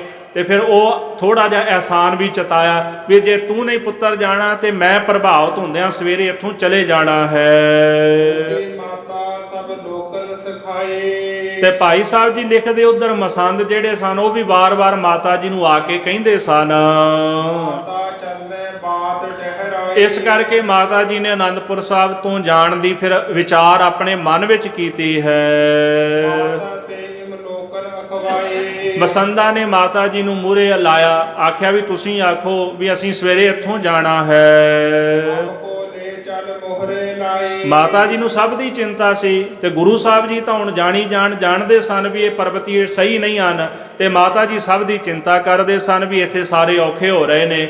ਇਸ ਤਰ੍ਹਾਂ ਉਹਨਾਂ ਨੇ ਮਾਤਾ ਜੀ ਨੂੰ ਮੂਹਰੇ ਲਾ ਕੇ ਬਚਨ ਆਖਿਆ ਵੀ ਤੁਸੀਂ ਗੁਰੂ ਸਾਹਿਬ ਨੂੰ ਕਹੋ ਤੇ ਅਸੀਂ ਤੁਹਾਡੇ ਨਾਲ ਚੱਲਾਂਗੇ। ਹਮ ਕੋ ਲੈ ਚੱਲ ਮੂਹਰੇ ਲਾਈ, ਮਾਤਾ ਜੀ ਸਾਨੂੰ ਮੂਹਰੇ ਲਾ ਕੇ ਚੱਲੋ, ਤੁਸੀਂ ਪਿੱਛੇ ਚੱਲਿਓ, ਅਸੀਂ ਤੁਹਾਡੇ ਮੂਹਰੇ ਚੱਲਾਂਗੇ। ਸੋ ਬਾਤ ਸਤਿਗੁਰ ਸੁਨ ਪਾਏ। ਜਦੋਂ ਕਲਗੀਧਰ ਦਸ਼ਮੇਸ਼ ਪਿਤਾ ਜੀ ਨੂੰ ਇਹ ਖਬਰ ਪ੍ਰਾਪਤ ਹੋਈ ਹੈ, ਮਦ ਸਤਿਗੁਰ ਇਮ ਠਹਿਰਾਏ। ਸਤਿਗੁਰ ਜੀ ਮਨ ਦੇ ਵਿੱਚ ਫਿਰ ਇਹ ਗੱਲ ਵਿਚਾਰਨ ਲੱਗੇ ਹਨ। ਨਠੇ ਬਚੇਗਾ ਕੋ ਨਾਹੀ। ਹਜ਼ੂਰ ਕਹਿੰਦੇ ਬੜਾ ਔਖਾ ਸਮਾਂ ਹੈ, ਜਿਹੜਾ ਇੱਥੋਂ ਨੱਠੇਗਾ ਉਹ ਬਚੇਗਾ ਨਹੀਂ, ਕਿਉਂਕਿ ਪਰਬਤੀਆਂ ਨੇ ਉਹਨਾਂ ਤੇ ਹਮਲਾ ਕਰ ਦੇਣਾ ਹੈ। ਉਪਰ ਜਗ ਕਵਤ ਕਰਾਹੇ। ਅਗਰ ਐਸਾ ਹੋ ਗਿਆ, ਸਿੱਖ ਇੱਥੋਂ ਚਲੇ ਗਏ, ਪਰਬਤੀਆਂ ਨੇ ਹਮਲਾ ਕਰ ਦਿੱਤਾ, ਜੇ ਸਿੱਖਾਂ ਦੀ ਸ਼ਹਾਦਤ ਹੋ ਗਈ ਤੇ ਜੱਗ ਦੇ ਲੋਕ ਸਾਡੇ ਤੇ ਉਂਗਲ ਚੁੱਕਣਗੇ।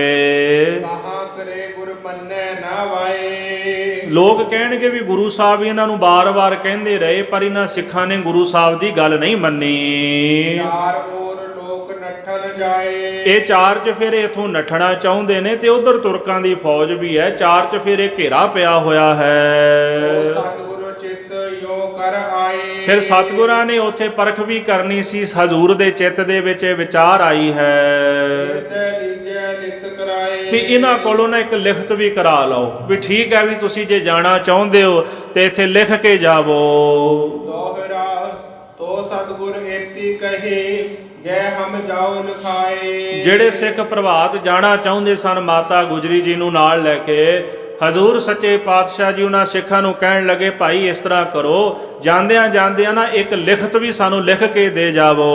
ਸਤਿਗੁਰ ਕਹਿੰਦੇ ਥੱਕ ਗਏ ਹਮ ਮੰਨੀ ਸਿੱਖ ਨਾ ਕਾਏ। ਬਾਹਰ ਜਾ ਕੇ ਜੇਕਰ ਤੁਹਾਡੇ ਨਾਲ ਕੋਈ ਵਰਤਾਰਾ ਵਰਤੇ, ਇੱਥੇ ਲੈ ਕੇ ਜਾਓ ਗੁਰੂ ਸਾਹਿਬ ਸਾਨੂੰ ਕਹਿੰਦੇ ਥੱਕ ਗਏ, ਪਰ ਅਸੀਂ ਆਪਣੀ ਗੁਰੂ ਦੀ ਗੱਲ ਨਹੀਂ ਮੰਨੀ ਤੇ ਸਾਨੂੰ ਉਸ ਗੱਲ ਨਾ ਮੰਨਣ ਦੀ ਸਜ਼ਾ ਬਾਹਰ ਜਾ ਕੇ ਮਿਲੀ ਹੈ। ਜੋ ਪਈ ਉਹ ਦੋਈ ਏਤੀ ਦੋਹ ਤੁਮ ਲਿਖ।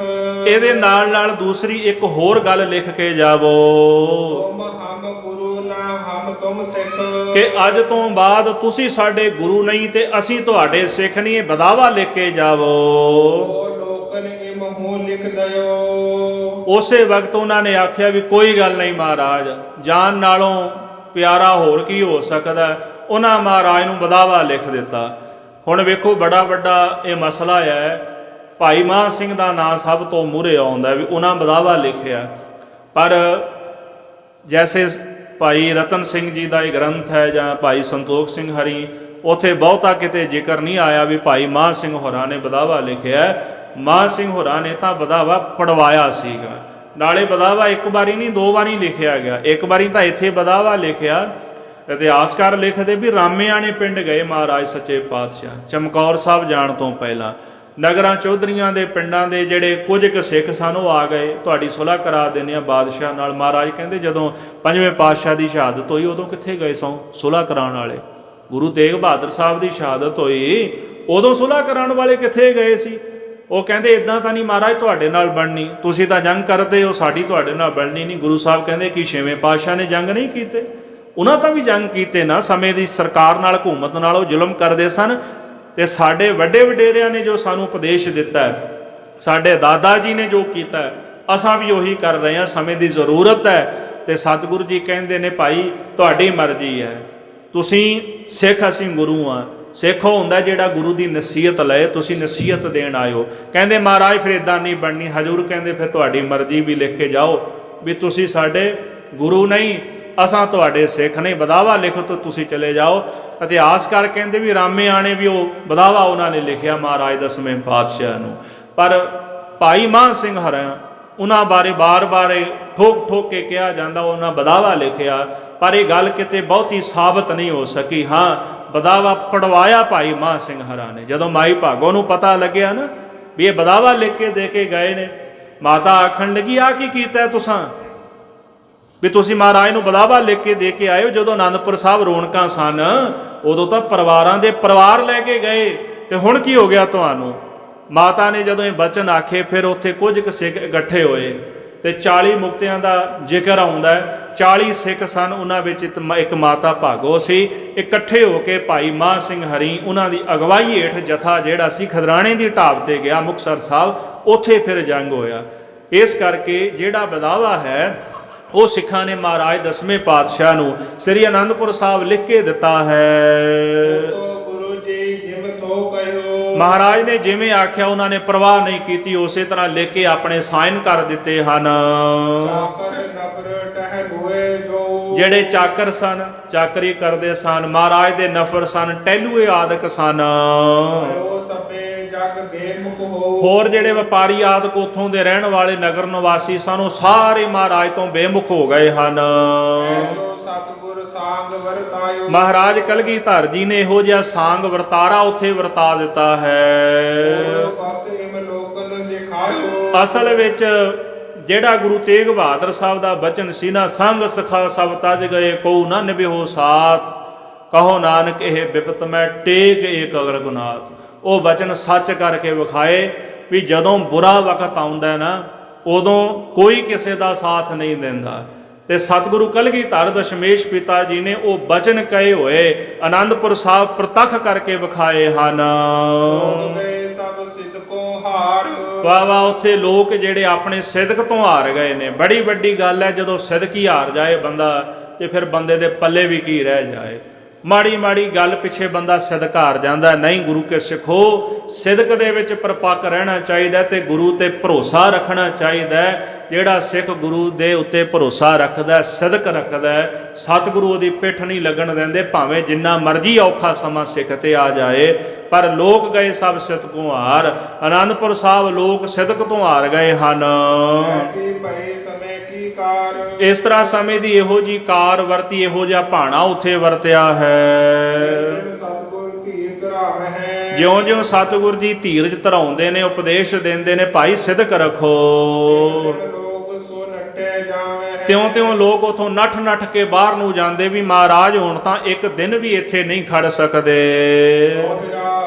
ਤੋ ਸਤਿਗੁਰ ਫਿਰ ਸਿੰਘਨ ਪੈ ਚੜਿਓ ਲਿਖਾਓ ਓਮ। ਸਤਿਗੁਰੂ ਸੱਚੇ ਪਾਤਸ਼ਾਹ ਮਹਾਰਾਜ ਨੇ ਪਹਿਲਾਂ ਉਹਨਾਂ ਕੋਲੋਂ ਬਦਾਵਾ ਲਿਖਾਇਆ, ਫਿਰ ਜਿਹੜੇ ਖਾਲਸੇ ਸਨ, ਅੰਮ੍ਰਿਤਧਾਰੀ ਤਿਆਰ ਬਰ ਤਿਆਰ ਫੌਜਾਂ ਨਿਹੰਗ ਸਿੰਘ ਸਨ, ਉਹਨਾਂ ਸਾਰਿਆਂ ਨੂੰ ਆਪਣੇ ਪਾਸ ਸੱਦ ਲਿਆ ਹੈ। ਖਾਲਸੇ ਤਪ ਨਾ ਲਿਖਿਓ, ਹਮ ਹੁਕਮ ਨਾ ਮੇਟਿਓ ਕੋਮ। ਕਲਗੀਧਰ ਜੀ ਕਹਿਣ ਲੱਗੇ ਸਤਿਗੁਰੂ ਸੱਚੇ ਪਾਤਸ਼ਾਹ ਜੀ ਉਹਨਾਂ ਨੂੰ ਵੀ ਭਾਈ ਤੁਸੀਂ ਵੀ ਲਿਖ ਦਿਓ, ਤੁਸੀਂ ਵੀ ਜਾਓ। ਪਰ ਖਾਲਸੇ ਨੇ ਬਦਾਵਾ ਨਹੀਂ ਲਿਖਿਆ ਮਹਾਰਾਜ ਸੱਚੇ ਪਾਤਸ਼ਾਹ ਨੂੰ। ਕਹਿੰਦੇ ਨਹੀਂ ਮਹਾਰਾਜ ਜੀ, ਅਸੀਂ ਇਹ ਕਰਮ ਨਹੀਂ ਕਰ ਸਕਦੇ, ਇਹੋ ਜੀ ਕੁਤਾਈ ਅਸੀਂ ਨਹੀਂ ਕਰ ਸਕਦੇ। ਕਹਿਓ ਖਾਲਸੇ ਹਮ ਸਿਦਕ ਸੰਭਾਰੈ। ਪਰ ਇੱਕ ਪੱਖ ਜ਼ਰੂਰ ਯਾਦ ਰੱਖਿਓ, ਉਹਨਾਂ ਨੇ ਤਾਂ ਤੰਗੀ ਦੇ ਵਿੱਚ ਆ ਕੇ ਬਦਾਵਾ ਲਿਖਿਆ, ਪਰ ਅਸੀਂ ਪੰਜਾਬ ਦੇਸਾਂ ਵਿਦੇਸਾਂ ਵਿੱਚ ਰਹਿਣ ਵਾਲੇ ਸਿੱਖ ਵੈਸੇ ਬਦਾਵਾ ਲਿਖੀ ਫਿਰਦੇ ਹਾਂ ਗੁਰੂ ਤੋਂ। ਉਹਨਾਂ ਤੰਗੀ 'ਚ ਲਿਖਿਆ, ਅਸੀਂ ਓਂ ਹੀ ਲਿਖ ਦਿੱਤਾ ਮਾੜੀਆਂ ਮਾੜੀਆਂ ਗੱਲਾਂ ਪਿੱਛੋਂ। ਆ ਪਿੱਛੇ ਜੀ ਬੜੀ ਵਾਰੀ ਤੁਸੀਂ ਕਾਰਨਾਮੇ ਸੁਣੇ ਹੋਣੇ ਵੀ ਈਸਾਈ ਬਣ ਗਏ ਕਈ ਸਿੱਖ। ਕਿਉਂ ਈਸਾਈ ਬਣੇ? ਮੈਨੂੰ ਤਨ ਦਾ ਰੋਗ ਹੈ ਜੀ, ਮੇਰਾ ਦੂਰ ਕਰ ਦਿੱਤਾ। ਆ ਕਰੋਨਾ ਵਰਤਦੀ ਹੈ ਤੇ ਹੁਣ ਨਹੀਂ ਹੋਇਆ ਦੂਰ। ਪਾਸਟਰ ਕਿੱਥੇ ਭੱਜ ਗਏ ਸਾਰੇ, ਹੁਣ ਨਹੀਂ ਲੋਕਾਂ ਨੂੰ ਠੀਕ ਕਰਦੇ। ਅੱਗੇ ਤਾਂ ਬਹੁਤ ਕੁਝ ਕਰਦੇ ਸਨ, ਪਰ ਉਹਨਾਂ ਕੋਲ ਹੈ ਕੁਝ ਨਹੀਂ। ਕੁਝ ਸਿੱਖੀ ਛੱਡ ਕੇ ਉਹਨਾਂ ਦੇ ਪਿੱਛੇ ਲੱਗ ਗਏ। ਕਿਸੇ ਨੂੰ ਮਾਇਆ ਦਿੱਤੀ, ਘਰ ਬਣਾ ਦਿੱਤਾ, ਉਹਨਾਂ ਨੇ ਸਿੱਖੀ ਛੱਡ ਦਿੱਤੀ, ਆਪਣਾ ਧਰਮ ਛੱਡ ਕੇ ਉਸ ਧਰਮ 'ਚ ਪ੍ਰਵੇਸ਼ ਹੋ ਗਏ। ਖਾਲਸਾ ਜੀ, ਧਰਮ ਜਿਹੜਾ ਹੁੰਦਾ ਹੈ, ਧਰਮ ਤੁਹਾਡੇ ਅੰਦਰ ਲਈ ਹੁੰਦਾ ਹੈ। ਧਰਮ ਤੁਹਾਡੀ ਬਾਹਰਲੀ ਦਿੱਖ ਜਿਹੜੀ ਸੁਧਾਰਦਾ ਹੈ, ਤੁਹਾਨੂੰ ਅੰਦਰੋਂ ਸੁਧਾਰਦਾ ਹੈ, ਸੱਚ ਦੇ ਮਾਰਗ ਤੇ ਚੱਲਣ ਦਾ ਉਪਦੇਸ਼ ਦਿੰਦਾ ਹੈ। ਇਹ ਨਹੀਂ ਕਿ ਜੇ ਮੈਂ ਸਿੱਖਾਂ ਤੇ ਧਰਮ ਮੈਨੂੰ ਰੋਟੀਆਂ ਪਕਾ ਕੇ ਵੀ ਦੇ, ਮੈਨੂੰ ਖਿਮਾ ਕਰਿਓ ਮੈਂ ਸ਼ਬਦ ਵਰਤਿਆ ਹੈ। ਇਹ ਨਹੀਂ ਕਿ ਧਰਮ ਮੈਨੂੰ ਘਰ ਬਣਾ ਕੇ ਦੇ, ਧਰਮ ਮੇਰੇ ਬੱਚੇ ਵੀ ਪੜ੍ਹਾਏ। ਗੁਰੂ ਸਾਹਿਬ ਨੇ ਖਾਲਸੇ ਨੂੰ ਉਪਦੇਸ਼ ਦਿੱਤਾ ਵੀ ਇੱਕ ਦੂਜੇ ਦੀ ਮਦਦ ਕਰੋ, ਜ਼ਰੂਰਤਮੰਦ ਉਹਦੀ ਮਦਦ ਕਰੋ। ਖਾਲਸਾ ਕਰਦਾ ਹੈ, ਪਰ ਇਹਦਾ ਮਤਲਬ ਇਹ ਨਹੀਂ ਕਿ ਜੇ ਸਾਡੀ ਮਦਦ ਨਹੀਂ ਹੋਈ ਤੇ ਅਸੀਂ ਸਿੱਖੀ ਛੱਡ ਕੇ ਭੱਜ ਜਾਈਏ, ਵੀ ਕਿਉਂ, ਵੀ ਸਾਨੂੰ ਤਾਂ ਜੀ ਸਿੱਖਾਂ ਨੇ ਕੁਝ ਦਿੱਤਾ ਹੀ ਨਹੀਂ। ਐਸਾ ਨਹੀਂ। ਧਰਮ ਜਿਹੜਾ ਤੁਹਾਡੇ ਭਲੇ ਵਾਸਤੇ ਹੈ, ਆਪਣਾ ਧਰਮ ਛੱਡ ਕੇ ਕਿਸੇ ਹੋਰ ਧਰਮ 'ਚ ਚਲੇ ਜਾਓਗੇ, ਭਲਾ ਤੁਹਾਡਾ ਨਹੀਂ ਜੇ ਹੋਣਾ। ਇਸ ਕਰਕੇ ਅਸੀਂ ਵਧਾਵੀਏ ਸਿੱਖ। ਕਿਉਂ? ਅਸੀਂ ਕੇਸ ਕਤਲ ਕਰਾ ਦਿੱਤੇ, ਅਸੀਂ ਤਾਂ ਵਧਾਵੀਏ ਸਿੱਖ ਹਾਂ। ਅਸੀਂ ਗੁਰੂ ਸਾਹਿਬ ਜੀ ਦੀ ਖੰਡੇ ਬਾਟੇ ਦੀ ਪੌਲ ਛਕਣ ਦਾ ਹੁਕਮ ਹੋਇਆ, ਅਸਾਂ ਨਹੀਂ ਛਕੇ, ਅਸੀਂ ਵਧਾਵੀਏ ਸਿੱਖ। ਸਾਨੂੰ ਨਿਤਨੇਮ ਕਰਨ ਦਾ ਹੁਕਮ ਹੋਇਆ, ਅਸਾਂ ਨਹੀਂ ਕੀਤਾ, ਅਸੀਂ ਵਧਾਵੀਏ ਸਿੱਖ। ਗੁਰੂ ਸਾਹਿਬ ਨੇ ਸਾਨੂੰ ਮੰਦ ਕਰਮ ਕਰਨ ਤੋਂ ਰੋਕਿਆ, ਅਸੀਂ ਨਹੀਂ ਹਟੇ, ਅਸੀਂ ਵਧਾਵੀਏ ਸਿੱਖ। ਅਸੀਂ ਉਹਨਾਂ ਵਧਾਵੀਏ ਸਿੱਖਾਂ ਦੀ ਗੱਲ ਤਾਂ ਕਰੀਏ ਜੇਕਰ ਅਸੀਂ ਵਧਾਵਾ ਨਹੀਂ ਦਿੱਤਾ ਗੁਰੂ ਨੂੰ।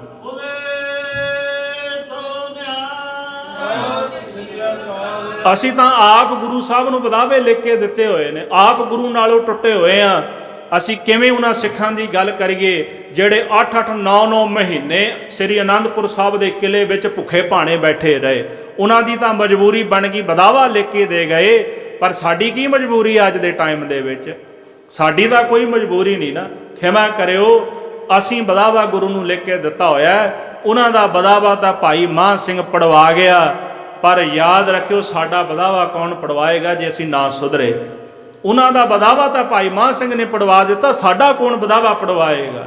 ਇਸ ਕਰਕੇ ਭਾਈ ਗੁਰੂ ਕੇ ਬਚਨਾਂ ਤੇ ਭਰੋਸਾ ਰੱਖ ਕੇ, ਸਿਦਕ ਰੱਖ ਕੇ, ਮੰਦ ਕਰਮ ਛੱਡ ਕੇ ਗੁਰੂ ਵਾਲੇ ਬਣ ਕੇ ਗੁਰੂ ਦੇ ਨਾਲ ਜੁੜੀਏ।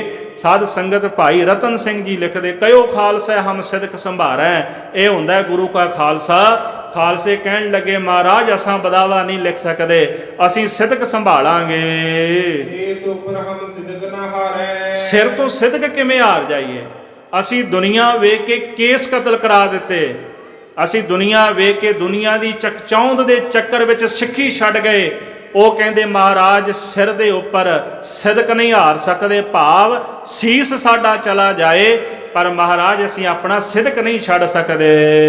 ਇੱਕ ਸੀਸ ਕਇਆ ਸੋ ਸੀਸ ਤਾਈ। ਮਹਾਰਾਜ ਇੱਕ ਸੀਸ ਦੀ ਕੀ ਗੱਲ ਹੈ? ਜੇਕਰ ਸਾਨੂੰ 100 ਸੀਸ ਵੀ ਤੁਹਾਡੇ ਵਾਸਤੇ ਦੇਣਾ ਪਏ ਤੇ ਅਸੀਂ 100 ਸੀਸ ਵੀ ਉਤਾਰ ਦਿਆਂਗੇ। ਮਹਾਰਾਜ ਅਸੀਂ ਆਪਣੀ ਸਿੱਖੀ ਨਹੀਂ ਗਵਾ ਸਕਦੇ। ਸਤਿਗੁਰੂ ਜੀ ਜਿੱਥੇ ਜਾਓਗੇ ਅਸੀਂ ਤੁਹਾਡੇ ਨਾਲ ਖੜਾਂਗੇ। ਕਿਉਂ? ਕਿਉਂਕਿ ਤੁਸੀਂ ਸਾਡੇ ਨਾਲ ਖੜੇ ਹੋ। ਸਾਡੇ ਵਿੱਚ ਸਮਰੱਥਾ ਨਹੀਂ ਕਿਤੇ ਖੜਨ ਦੀ।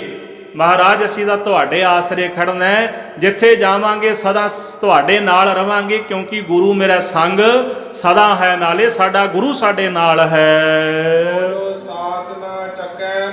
ਸਤਿਗੁਰੂ ਜਿੰਨੀ ਦੇਰ ਤੱਕ ਸਾਡੇ ਸਰੀਰ ਵਿੱਚ ਪ੍ਰਾਣਾਂ ਦੀ ਡੋਰ ਚੱਲਦੀ ਹੈ, ਓਨੀ ਦੇਰ ਤੱਕ ਪਾਤਸ਼ਾਹ ਅਸੀਂ ਆਪਣਾ ਪੈਰ ਪਿੱਛੇ ਨਹੀਂ ਹਟਾਵਾਂਗੇ। ਸਤਿਗੁਰੂ ਸਿੰਘ ਲਗੇ ਪਿਆਰੇ। ਇਹੋ ਜਿਹੇ ਬਚਨ ਸੁਣ ਕੇ ਮਹਾਰਾਜ ਕਲਗੀਧਰ ਜੀ ਨੂੰ ਸਿੰਘ ਬੜੇ ਪਿਆਰੇ ਲੱਗੇ ਹਨ। ਕਲਗੀਧਰ ਜੀ ਬੜੇ ਪ੍ਰਸੰਨ ਹੋਏ ਤੇ ਬਚਨ ਕਹਿਣ ਲੱਗੇ, ਧੰਨ ਖਾਲਸੋ ਧੰਨ ਪੰਥ ਭੁਜੰਗੀ। ਸਤਿਗੁਰੂ ਕਹਿੰਦੇ ਧੰਨ ਮੇਰਾ ਖਾਲਸਾ, ਧੰਨ ਮੇਰੇ ਭੁਜੰਗੀ ਹਨ।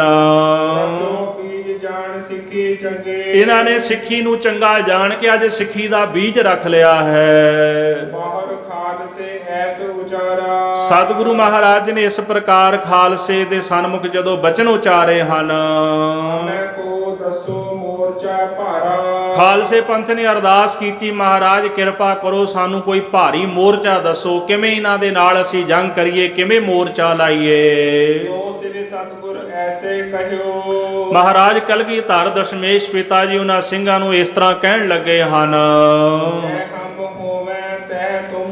ਸਤਿਗੁਰੂ ਕਹਿੰਦੇ ਖਾਲਸਾ ਜੀ ਜਿੱਥੇ ਅਸੀਂ ਹੋਵਾਂਗੇ ਉੱਥੇ ਤੁਸੀਂ ਹੋਵੋਗੇ, ਜਿੱਥੇ ਅਸੀਂ ਰਹਾਂਗੇ ਤੁਸੀਂ ਹਮੇਸ਼ਾ ਸਾਡੇ ਨਾਲ ਰਹੋਗੇ। ਇਸ ਤਰ੍ਹਾਂ ਗੁਰੂ ਕੇ ਖਾਲਸੇ ਨੇ ਕਲਗੀਧਰ ਦਸ਼ਮੇਸ਼ ਪਿਤਾ ਜੀ ਦੇ ਬਚਨ ਮੰਨ ਲਏ। ਇਧਰ ਲੋਕਾਂ ਦੇ ਵਿੱਚ ਭਾਜੜਾ ਮਚ ਗਈਆਂ ਕਿ ਸਿੰਘ ਤਾਂ ਹੁਣ ਵਧਾਵਾ ਨਹੀਂ ਲਿਖ ਰਹੇ, ਸਾਡੇ ਨਾਲ ਨਹੀਂ ਜਾ ਰਹੇ, ਪਰ ਸਾਨੂੰ ਇੱਥੋਂ ਜਾਣਾ ਪੈਣਾ ਹੈ। ਇਸ ਤਰ੍ਹਾਂ ਸਾਧ ਸੰਗਤ ਜੀ ਕੁਝ ਲੋਕ ਵਧਾਵਾ ਲੈ ਕੇ ਨਿਕਲੇ, ਪਰ ਧੰਨ ਗੁਰੂ ਗੋਬਿੰਦ ਸਿੰਘ ਸਾਹਿਬ ਜੀ ਨੇ ਅਨੰਦਪੁਰ ਸਾਹਿਬ ਦਾ ਕਿਲ੍ਹਾ ਛੱਡਿਆ ਉਹਨਾਂ ਵਾਸਤੇ। ਕਿਤੇ ਨਾ ਹੋਵੇ ਕਿ ਪਰਬਤੀਏ ਪਹਾੜੀਏ ਨਾ ਤੇ ਹਮਲਾ ਕਰਨ। ਗੁਰੂ ਸਾਹਿਬ ਜੀ ਵੀ ਉਹਨਾਂ ਦੇ ਨਾਲ ਨਾਲ ਉਹਨਾਂ ਦੀ ਰੱਖਿਆ ਕਰਨ ਵਾਸਤੇ ਉਹਨਾਂ ਦੇ ਪਿੱਛੇ ਨਿਕਲੇ। ਪਰ ਜੋ ਵਰਤਾਰਾ ਅੱਗੇ ਵਰਤਿਆ ਕੱਲ ਦੇ ਦੀਵਾਨਾਂ ਦੇ ਵਿੱਚ ਆਪਾਂ ਬਚਨ ਸਰਵਣ ਕਰਾਂਗੇ। ਜੇ ਕਿਤੇ ਕਲਗੀਧਰ ਜੀ ਦੇ ਬਚਨ ਸਿੱਖਾਂ ਨੇ ਮੰਨੇ ਹੁੰਦੇ ਤੇ ਸ਼ਾਇਦ ਇੰਨਾ ਘਾਣ ਨਾ ਹੁੰਦਾ, ਪਰ ਸਤਿਗੁਰਾਂ ਦੇ ਬਚਨ ਨਾ ਮੰਨਣ ਕਰਕੇ ਇੰਨਾ ਨੁਕਸਾਨ ਹੋਇਆ। ਭੁੱਲਾਂ ਚੁੱਕਾਂ ਦੀ ਖਿਮਾ ਕਰਨੀ ਜੀ। ਹੇ ਗੋਬਿੰਦ ਹੇ ਗੋਪਾਲ ਹੇ ਦਇਆਲ ਪ੍ਰਾਣਨਾਥ ਅਨਾਥ ਸਖੇ ਦੀਨ ਦਰਦ ਨਿਵਾਰ। ਹੇ ਸਮਰੱਥ ਅਗੰਮ ਪੂਰਨ ਮੋਹਿ ਮਾਇਆ ਧਾਰ। ਅੰਧਕੂਪ ਮਹਾ ਭਿਆਨ ਆਏ ਪ੍ਰਭ ਸਰਨਾਗਤੀ ਕਿਰਪਾ ਨਿਧ ਦਇਆਲ। ਏਕ ਅਖਰ ਹਰ ਮਨ ਬਸਤ ਨਾਨਕ ਹੋਤ। ਵਾਹਿਗੁਰੂ ਨਾਮ ਜਹਾਜ ਹੈ ਚੜੇ ਸੋ ਉਤਰੇ ਪਾਰ। ਜੋ ਸ਼ਰਦਾ ਕਰ ਸੇਵੰਦੇ ਗੁਰ ਪਾਰ ਉਤਾਰਨ। ਜੋ ਸ਼ਰਦਾ ਕਰ ਸੇਵੰਦੇ ਗੁਰ ਪਾਰ ਉਤਾਰਨ ਹਾਰ। ਵਾਹਿਗੁਰੂ ਜੀ ਕਾ ਖਾਲਸਾ ਵਾਹਿਗੁਰੂ ਜੀ ਕੀ ਫਤਿਹ।